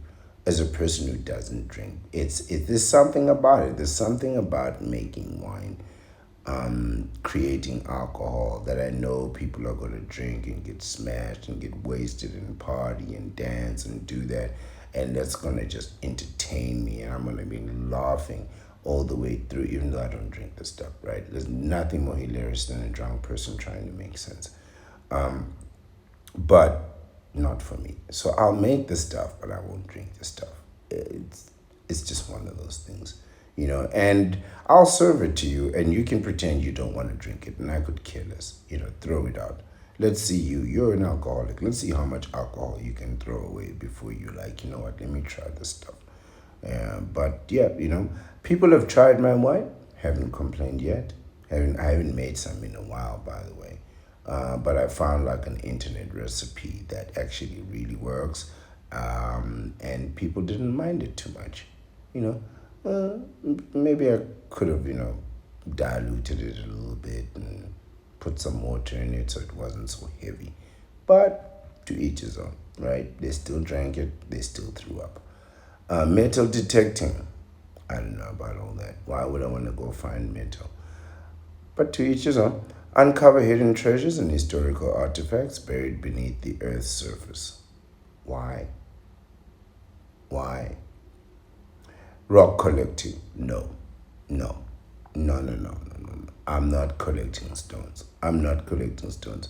Gather and admire an assortment of rocks and minerals, each with its unique charm and geologic story. I'm not collecting stones and dirt and bringing it into my house, right? Like that camping trip, sleeping on the floor, it took that whole dirt thing completely out. I'm not doing any of that. I'm not bringing stones into my house. I'm not bringing sand into my house. I'm not bringing water from the beach into my house. Absolutely not. Absolutely not. The next category, adventurous and extreme hobbies. Number 47, scuba diving. Yes. Yeah, I'd do that. Yeah, I'm all, that whole water, boats, islands, jet skis, scuba diving. You're talking my language, man. You see, so now while I won't be picking up stones, I'm definitely swimming with the fishes. Right, shark diving, cage diving around the sharks. I'm absolutely doing that. As long as that cage doesn't open, I'm staying in that cage and swimming with the sharks. But that cage go open, I'm gonna take that personally. I'm gonna take that personally. Scuba diving, dive into the depth of the ocean. Yes, exploring the underwater world teeming with marine life. Oh man, some of these islands, the water is so clear. You see right to the bottom. You see all the fishes right there. It's kind of weird. It's like this is their home, but you also know it's your home. Earth is both our home, and then there's the fish, and there you are, and you're like, it's really nice. It's really nice, especially if you're like a city boy like myself, right? To go out into nature in like an exciting way is really awesome. Like you don't want to go out to nature and then get your shoes wet in the first 5 minutes, and now you have to spend an hour walking around in wet shoes, you know. But like, you do want to like enjoy awesome things in nature. And I think if you can find things that you enjoy in nature, you'll be so much better served outside. Like I'd be much better served scuba diving than I would be if I was looking for fossils, that kind of thing. So know thyself, pick wisely, right? So this is the kind of thing I'm talking about. Like you'll have a list of things like this, and you'll go through them, and some of them won't be for you. Like Like bird watching, I definitely do some bird watching. Just so I can go to a different country and try some things. Even though I don't care nothing about the birds. Scuba diving, absolutely into that, right? So it says dive into the depths of the ocean, exploring the underwater worlds teeming with marine life. I'm in. I'm in. Maybe we could even catch some fish while we're at it, right? Skydiving, absolutely not. Skydiving, paragliding, out of the question. And I'll tell you why. There's no way that I'm going to have another man strapped to my back, jumping out of a plane, flying down with me, my legs wide open, arms wide open, and this man fully in control of me on my back, jumping at 1,000 feet, jumping down to earth at 1,000 feet, and him just having the time of his life. No. No, no, no.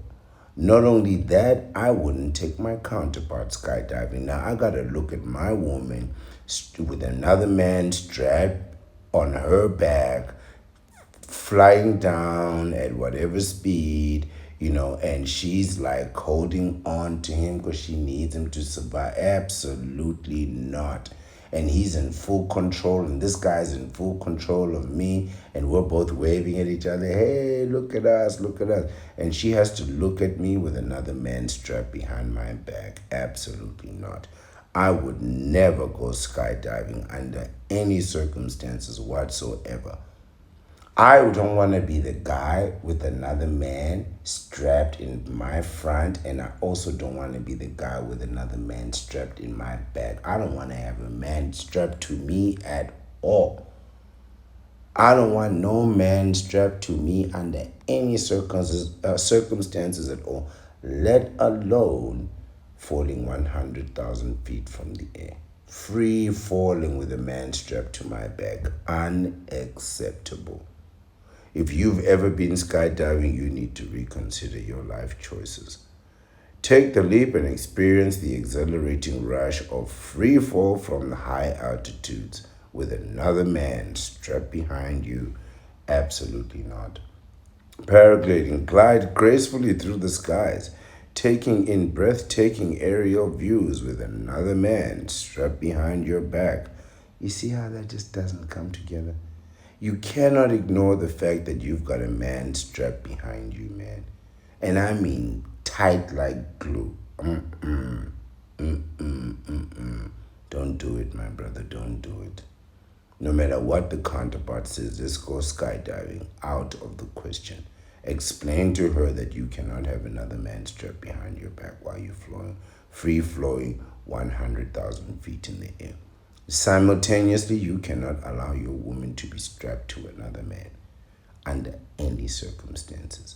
Now, if she wants to be strapped to another man, that's the end of the relationship. She can go be with that man.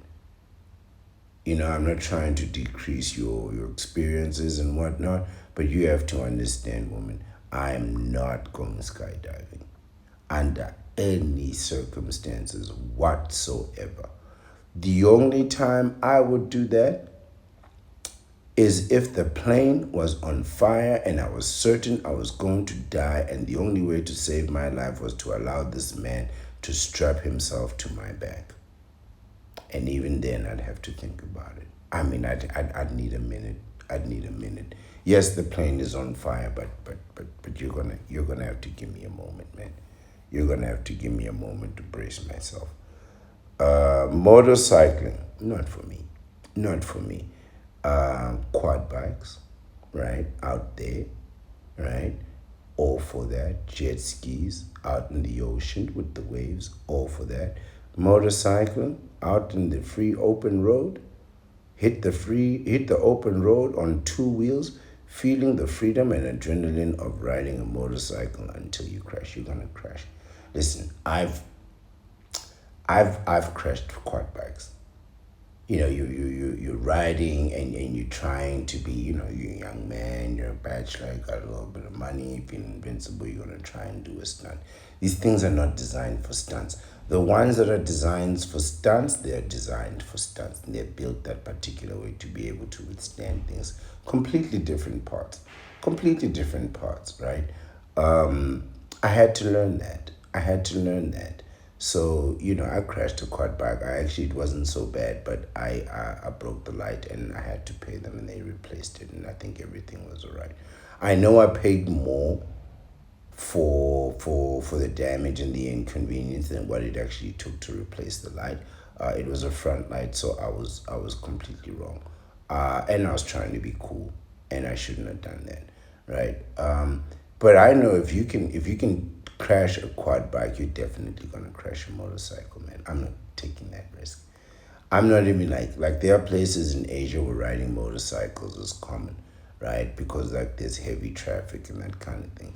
Man, just leave early. Get a car and leave early. But I'm not riding those motorcycles. Motorcycle taxis, been there, done that. Been there, done that. Tuk tuk, I'll think about a tuk tuk. I'll consider a tuk tuk. I'll ride in a tuk tuk. I'd much rather ride in a tuk tuk than a motorcycle or a motorcycle taxi. But to each his own. Airsoft. Engage in tactical battles with friends using realistic replica firearms in a safe and thrilling sport. Isn't that kind of sort of like, what do they call that thing? Paintball, that kind of thing, right? Where you can shoot each other endlessly. I'd be into that kind of thing, try to be tactful, that kind of thing. But like I apply real strategies and tactics to these games. So I'm the type of person who, if this was the situation, I would find a impenetrable defense and then I would just shoot all of you down, right? And I would just be fish in a barrel, fish in a barrel, right?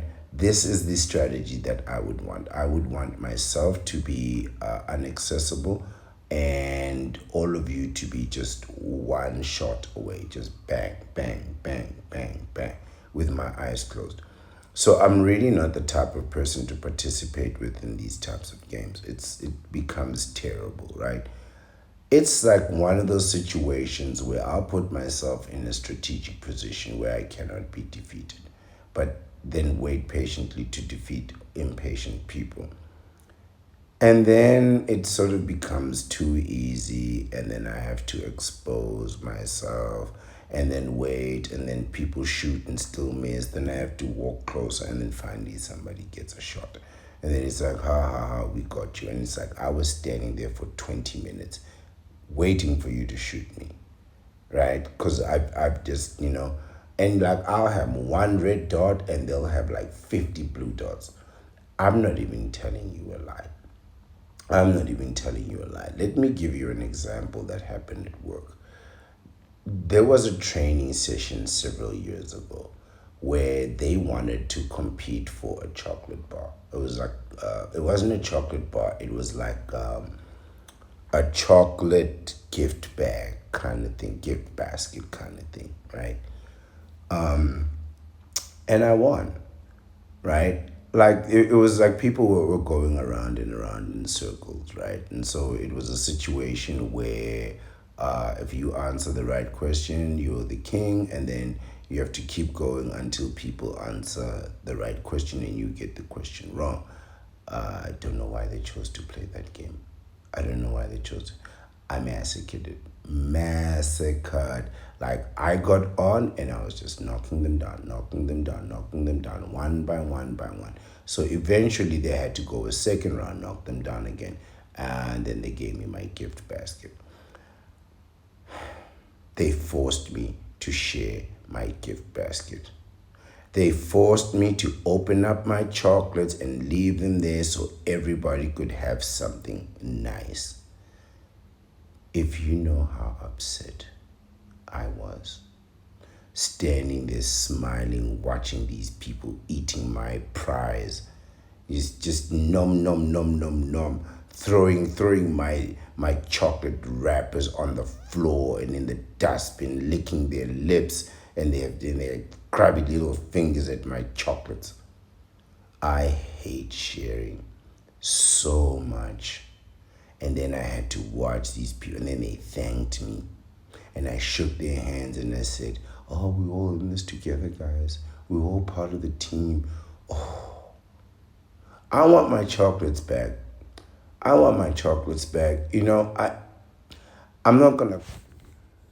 So really, I'm not the type of guy to participate in like tactful games or victory or something, because like I'm not like, especially in things like paintball and that kind of thing. I'm not the kind of guy to just run around trying to, I'm gonna shoot you from this angle and shoot you from that angle. I'm gonna assess the grounds initially. I'm gonna find high ground in a hidden area, well protected, or I'm gonna shield myself, and then I am going through all of you. So I'm not really the type of person that people like to compete against, because I just play strategically. I look for the winning move and I stick to it. While you are trying to figure out the rules of the game. Like, I'd rather win and find out that I won the wrong way, and then later come back and be like, okay, let's assess the rules. But yeah, I'm not making a move that's not a winning move. I mean, really, my contribution to the bachelor life is freeze your sperm and get a vasectomy. Does that sound like I left any stone unturned? Does that sound like I haven't thought about this, in any details? I mean, freezing your sperm, there's a million details there. Getting a vasectomy, 100,000 details. But I've managed to synthesize it into just two simple steps. Freeze your sperm, get a vasectomy. So I'm not one to not take the winning move and then not to claim it and then wait in the wings to see what happens. No, I'm protecting myself, I'm shielding myself, and then it's open season on all of you. The next page or final slide of this very long list, you see why I had to break this down into two parts. Like, most of the time, I would have probably been done with the edification and the analysis. But this is a tremendously long list. But also, I would have felt like, man, I left a lot out of that list. It's one of those lists that's so long that you just leave. To leave something out is to leave out a lot. And these are such good ideas. That's part of the problem with this list. It's like such good ideas, but so many of them, and that you couldn't possibly go through them one time. And this video is so long, I might as well just go live, But now I'm going to be live going through a list of all this. At least this way you could pause and come back should you choose to. But by now, I'm pretty much sure you get it. And if you don't feel inclined to finish the video, you're going to miss out on some really good stuff. And that's why you're on child support, because you don't stay all the way. That's why you didn't finish university, because you thought those last 6 months didn't matter. That's why you're going to leave the video now, because you think this final screen, which is actually tremendous, doesn't matter. And you're going to find out you're wrong.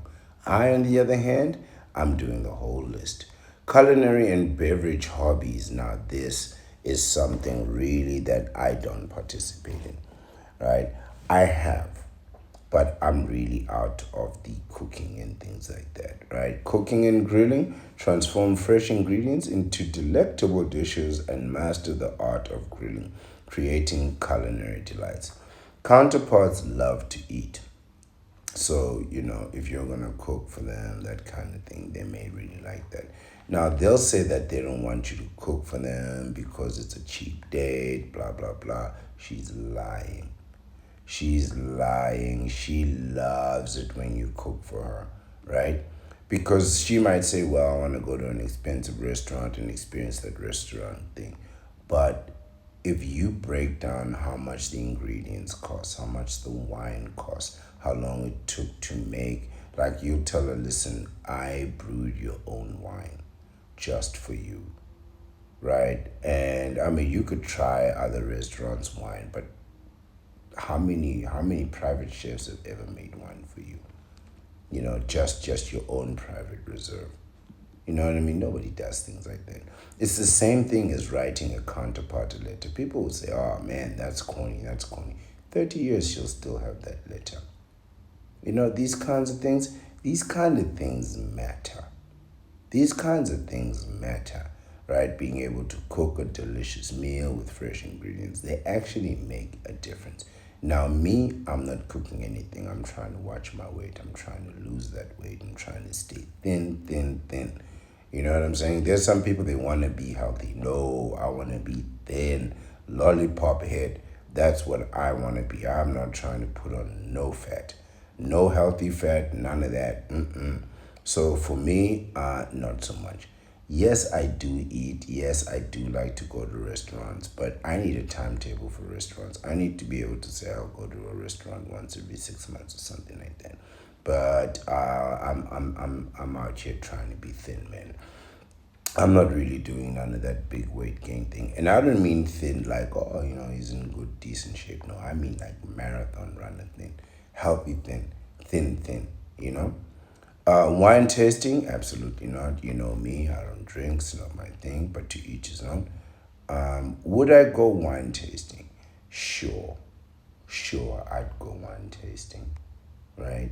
Just to see the rest of you get drunk. I'm a person who really finds himself in and around a lot of drinkers. I think narcissists and drinkers, they go really well together. Like there's so like when you're drunk, you become a narcissist, and I'm already a narcissist. So it's okay. You're just meeting me where I already am, right? But I really don't have no problem with drinkers. I'll sit and argue with a drunk fool all night long, to a certain limit, only in as far as it entertains me. But I will not be that drunk fool myself, right? But would I go wine tasting? I'd go, but I wouldn't taste the wine. I mean, it's just like I said, I'm just gonna throw it up anyway. Even like a taste. You put some alcohol in your mouth, you swallow a little bit, and as the time goes, you swallow a little bit more, and then you swallow a little bit more, and by the end of the day, you have to throw up. So, not for me, not for me, right? But you might try it. I'd happily take a counterpart to this, because I know after two or three of these tastes, suddenly I'm the most handsome man in the world. She's rubbing my hunchback. You ever seen somebody rub a hunchback? It's worse than when they rub a belly. Like, you think rubbing a belly is bad. Wait till you see this hunchback get rubbed down with oil. Oh, it's disgusting.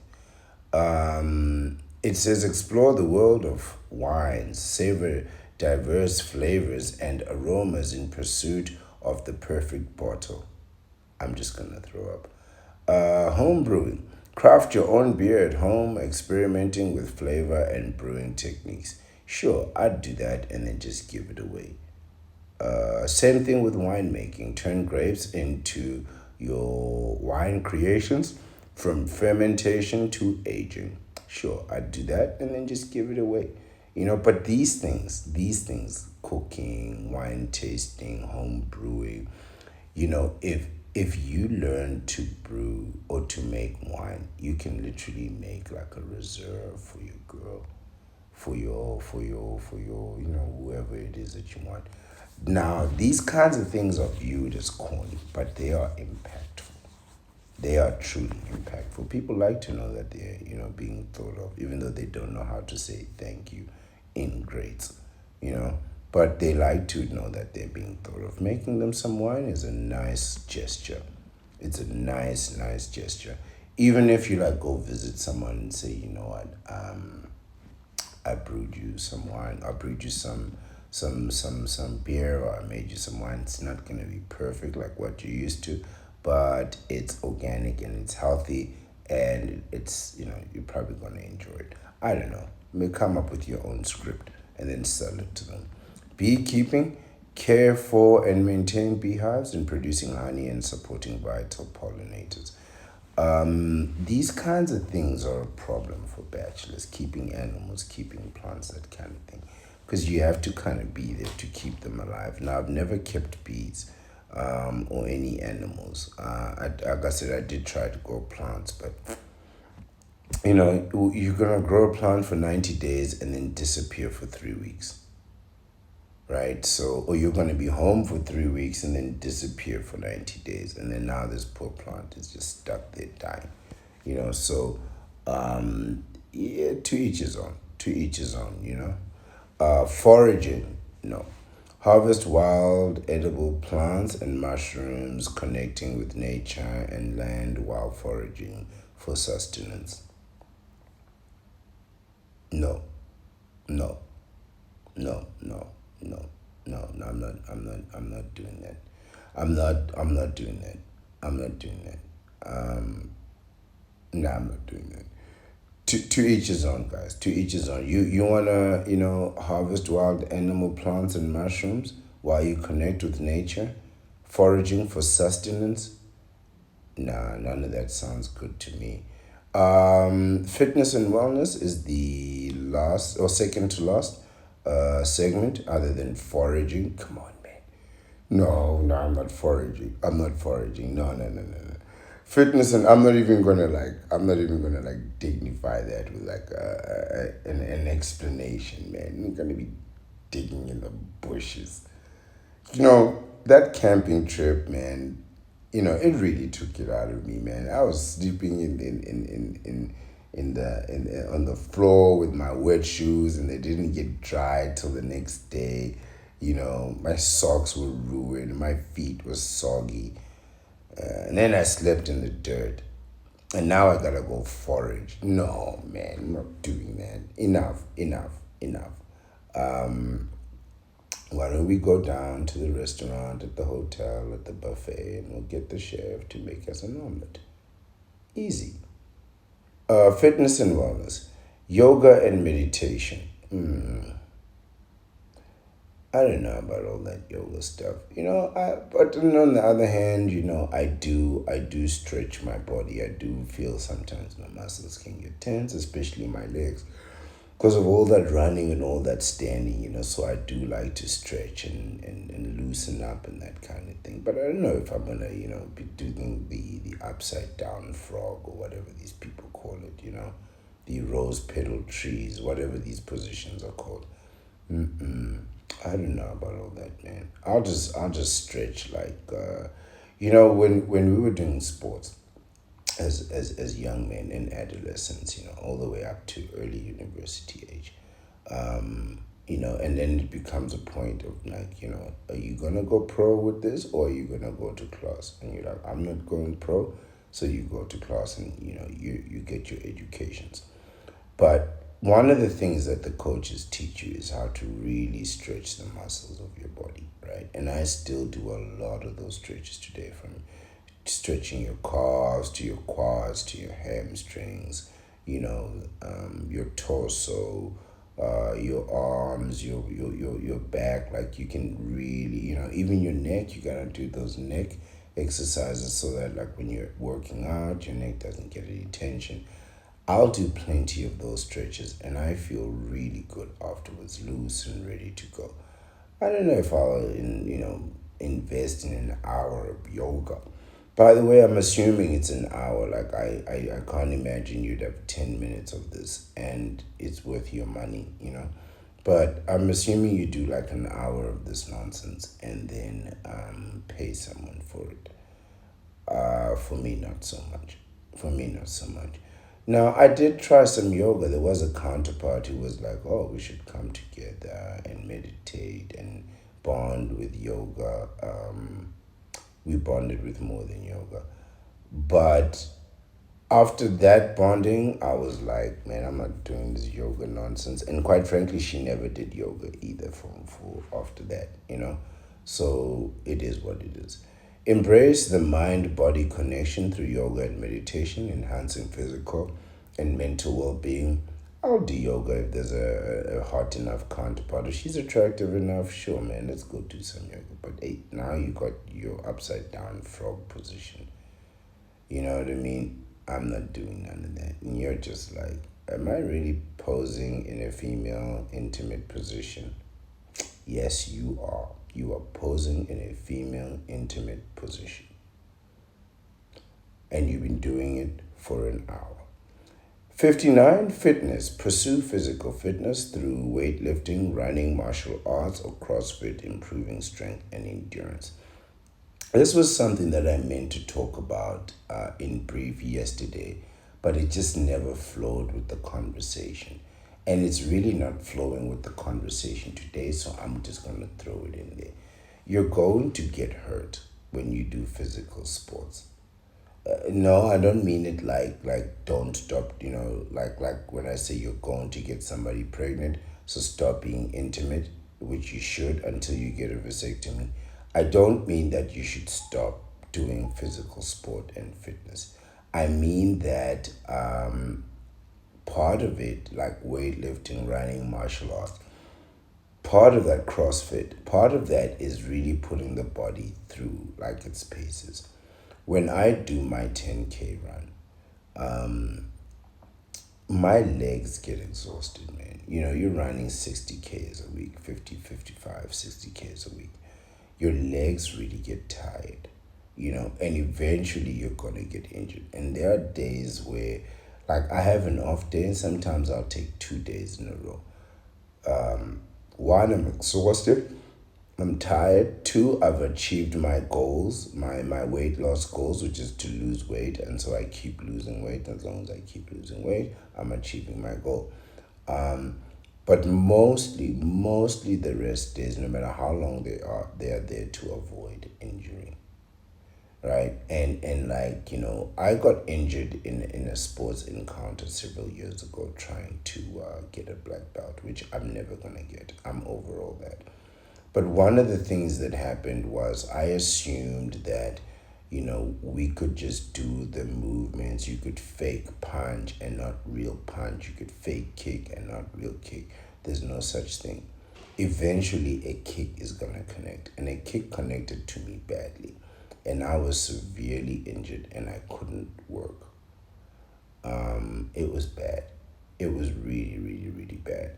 It was bad because I was new in the position. I had just started and then I needed to take like 2 days off and make my employer pay my medical bill, which they did. They paid like 80% of it, but they weren't happy with that. And then I had to take a few days off. So now they paid my full salary, my medical bill, and I wasn't at work. It was a tremendous loss for the employer. Really, it was a tremendous loss for the employer. And all because I was doing something outside of work that, had nothing to do with work. Had nothing to do with work. So one of the things that I'd like to advise you on when you're doing this like physical activity is just consider like your limits, man. There are days where you feel tired, where you have no focus, where you haven't exercised yesterday, but you really today is not a good day to rest and for exercise, and tomorrow might not be a good day to exercise either. You need to take that time. What you cannot do is afford to get injured. Now I did that once and I learned my lesson.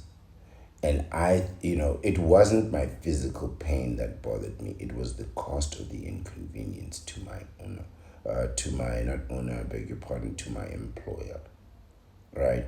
Who was very gracious enough to help me out, but ultimately that whole situation didn't work out for what it was.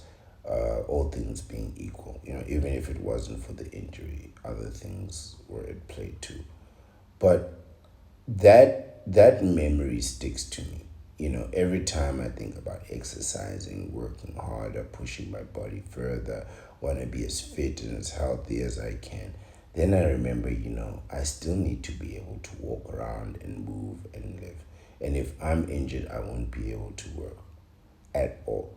So be careful with physical fitness and all this stuff, as a hobby. Do it, look good, feel great, but don't be obsessed with it, man. Don't, put money first. Put money and work first.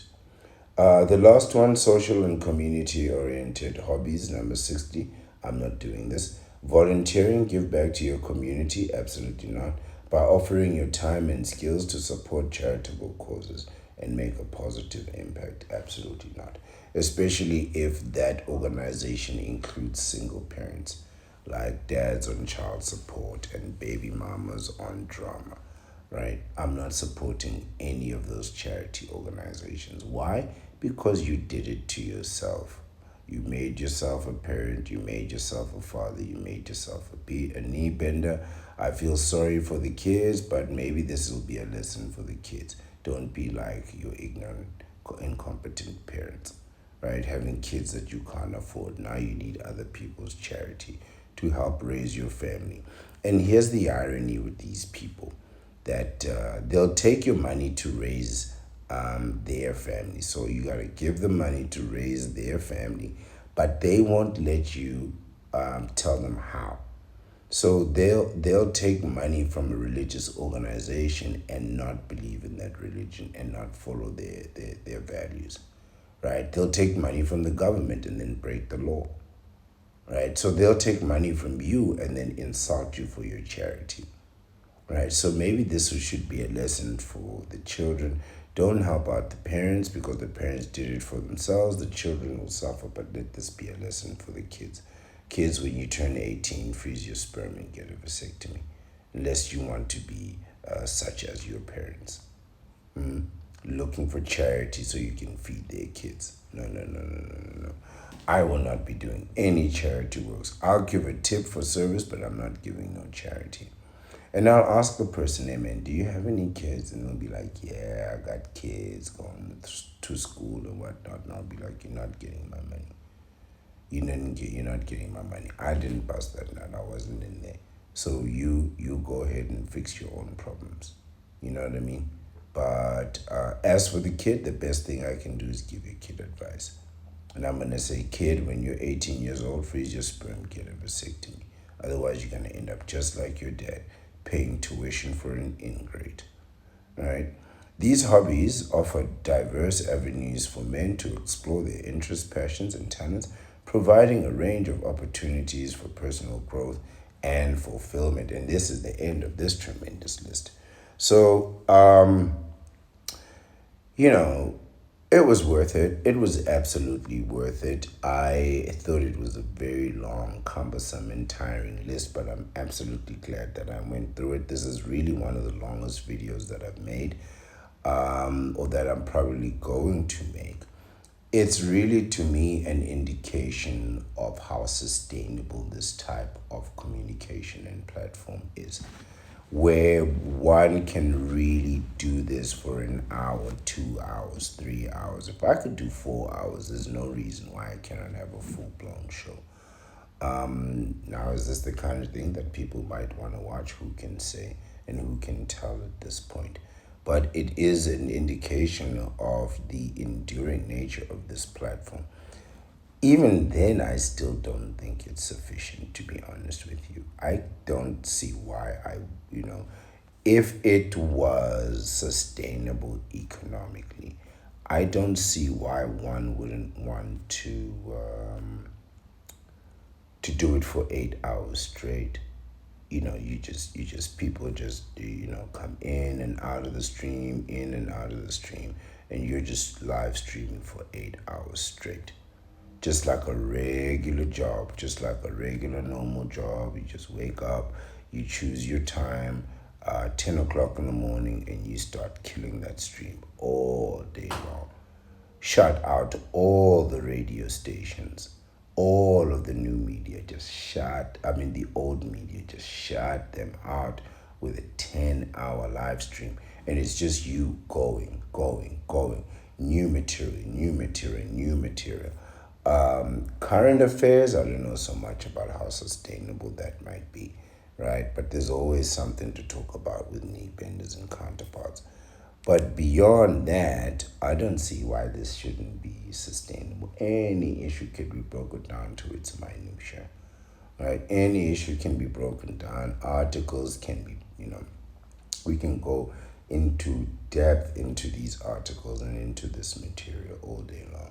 If only there was enough time. If it wasn't a Friday, I wouldn't have been able to go through this list as I have. Yesterday was a weekday and I had to wake up and go to work, so I can only do the usual hour or so show. But today I have all night, all day. So I could really put this information together. Do I think I'll be doing these types of long, cumbersome articles and lists very long? Perhaps. Perhaps on the weekends, perhaps that kind of thing when I have time. I might even do a full on live stream on the weekend. I know I'm thinking about it, which means eventually I'm just gonna do it. Right? I'm just gonna do it, and I'm gonna do it my way. But yeah, back to the matter at hand.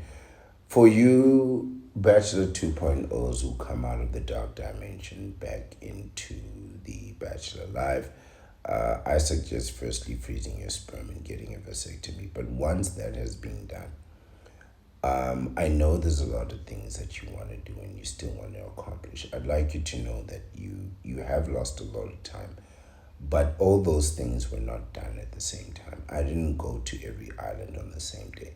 Some days there were years that went by before I went on a holiday. And some holidays were done fairly close to each other, depending on the country that you're in. So, like when you're in Asia, it's easy to travel around Asia fairly quickly in 1 or 2 days. So, you can go to another country over a weekend, over a long weekend, and that kind of thing. But if you've just come out of the dark dimension, the last thing you want to do is to start spending money frivolously. Go through lists like this. Look, these lists don't just help you to clarify your thoughts, they let you know what's really available out there. Especially if you've been like married for a couple of years or many years or a decade or more than a decade, and you really want to know what's available out there. Find a list like this. Some of the things on the list will be will be familiar to you. Other things will be new. But then you can go through it and see what really is available out there. Then you can look and see when these things are available, make bookings, make payments, plan trips, plan hotels, plan all kinds of things that you want to do. But again, if you've been in marriage and you might think that, it's still like it was 20, 30 years ago, you're going to find out that it's completely different. Even going to nightclubs, you're going to find that, people don't have, their hands, drinks in their hands in the air, waving like they just don't care. None of that is happening anymore. None of that is happening anymore. Yes, there's a socializing environment in the nightclubs, but you're probably being recorded, right? So whatever behavior you do in the nightclub, it's not going to be like 1999, 2000, where you could do whatever you want and nobody saw it unless they saw it. No, you're being recorded. So nobody's going to be acting a fool like that. So the best thing is for you to find out what it is that you like based on what's available and then make the best choices for you. And then decide, what else am I going to try? What else is interesting to me? Where can I move on next? Make a plan, make a list, make a budget, execute effectively. What you'll find is that all the things that you really want to do, you're actually able, most of them, to achieve them locally. But also you'll probably be able to do them in less than 5 years. So the path that, I took from, young bachelor all the way through life to mature bachelor who's seen it, done it by himself or with other counterparts, it took me decades to get to that part. But you could probably do it in 5 years with a plan, less than 5 years. But some of these things like going overseas, you're not gonna go overseas every month. So that could be years or a year or two between each trip. But for the most things, you could probably do everything you want to do within 5 years at least once. And then the second time you'll be a pro. You'll be better, an expert at least, or familiar, right? So think about that. Think about when you're a returned bachelor, you finally have the time to think. And one of the things that you can do is think about the future. And if you're older, you really don't want to be planning 20, 30 years into your future and look at your 80s and so forth. Right? You want to do it in 5 years and say, this is my next 5 years. Execute. What's interesting to me, what's available, 5 years, this is my next 5 years. Execute as you are, not as you think you should be. Meditate on these words, and also please get yourself a copy of The Art of War and read it. At the very least, you can listen to the audiobook over and over again, so that you can start thinking strategically and save yourself a tremendous amount of time. As mentioned before, this is the end of the video, and again, I want to thank. Let me do that conclusion again. This is the end of the video. Again, thank you for your time, your attention, and lending me your ear. I really appreciate it, and I always will. Please like this video if you have enjoyed it. Please also share it with every divorced man and every born-again bachelor 2.0. He who returns. Let them know that they don't have to do too much. You can ruin your bachelor life by doing too much. And part of doing too much is really not knowing where it is you're going, what you want to do, because you don't see the full list of things that's available to you. Take out a list of 50, 100 things. Maybe 100 is a lot. This list today was a tremendous list at 60. But 40, 50 different things that maybe might interest you, and then go ahead and pick the 4 or 5 that actually do interest you and try and do that within reason and within budget, of course. Right? Try and do those things. The ones that you enjoy, you can do them again, and the ones that you don't like so much, you can forgo them, but you'll still have the memory. Create some content. Buy yourself a selfie stick. Go everywhere with that selfie stick, right? Get yourself a nice bag. Maybe we should talk about bags that men should carry, but get yourself a nice bag or a backpack or something. I'm gonna do a video on the bags that men should carry. No more purses, guys. No more purses, right? I'm gonna help you out with this. Right, yes, get yourself a decent bag. I'll talk about the bags, but put your selfie stick in there, and wherever you go, just create content, load that content, load it on YouTube and different various platforms. Who knows, people might like it, you might make a buck or two, right? But really, have a plan, man, have a plan. Even the bachelors, I'll be honest with you, for you Bachelor 2.0s, you might think that we bachelors are just sort of making it up as we go, and life is happening to us serendipitously, right? Spectacular things, they're not. Spectacular things are not just happening by themselves, right? You don't just end up on an exotic island. You don't just end up on a jet ski. Right? You got to have that in mind. Like, okay, I got that jet ski money. I got that taxi money. I got that catamaran money. I got that island at the island. Because, they'll, like when you're on the island, they'll take you to another island. So you need another money for the island, right? On the boat trip, you need that money for that fresh seafood. You got to plan all this up front and then see what else is available when you're there. Right, and then take it from there. But these things don't just happen to us, man. You see these bachelors living it up. They make it sound like, life is just coming at them. It is not. They're going out to get it. And you can too with the right plan. Also, please leave a comment, right? As I'm saying my farewell, please leave a comment to remain part of the conversation. And of course, I will always respond to you as swiftly as I can. I'm the Ancient One, the Bachelor Supreme, and I'd like to once again thank you for your time, and I'd like to wish you a wonderful, wonderful, well-planned, well-executed, counterpart-free day.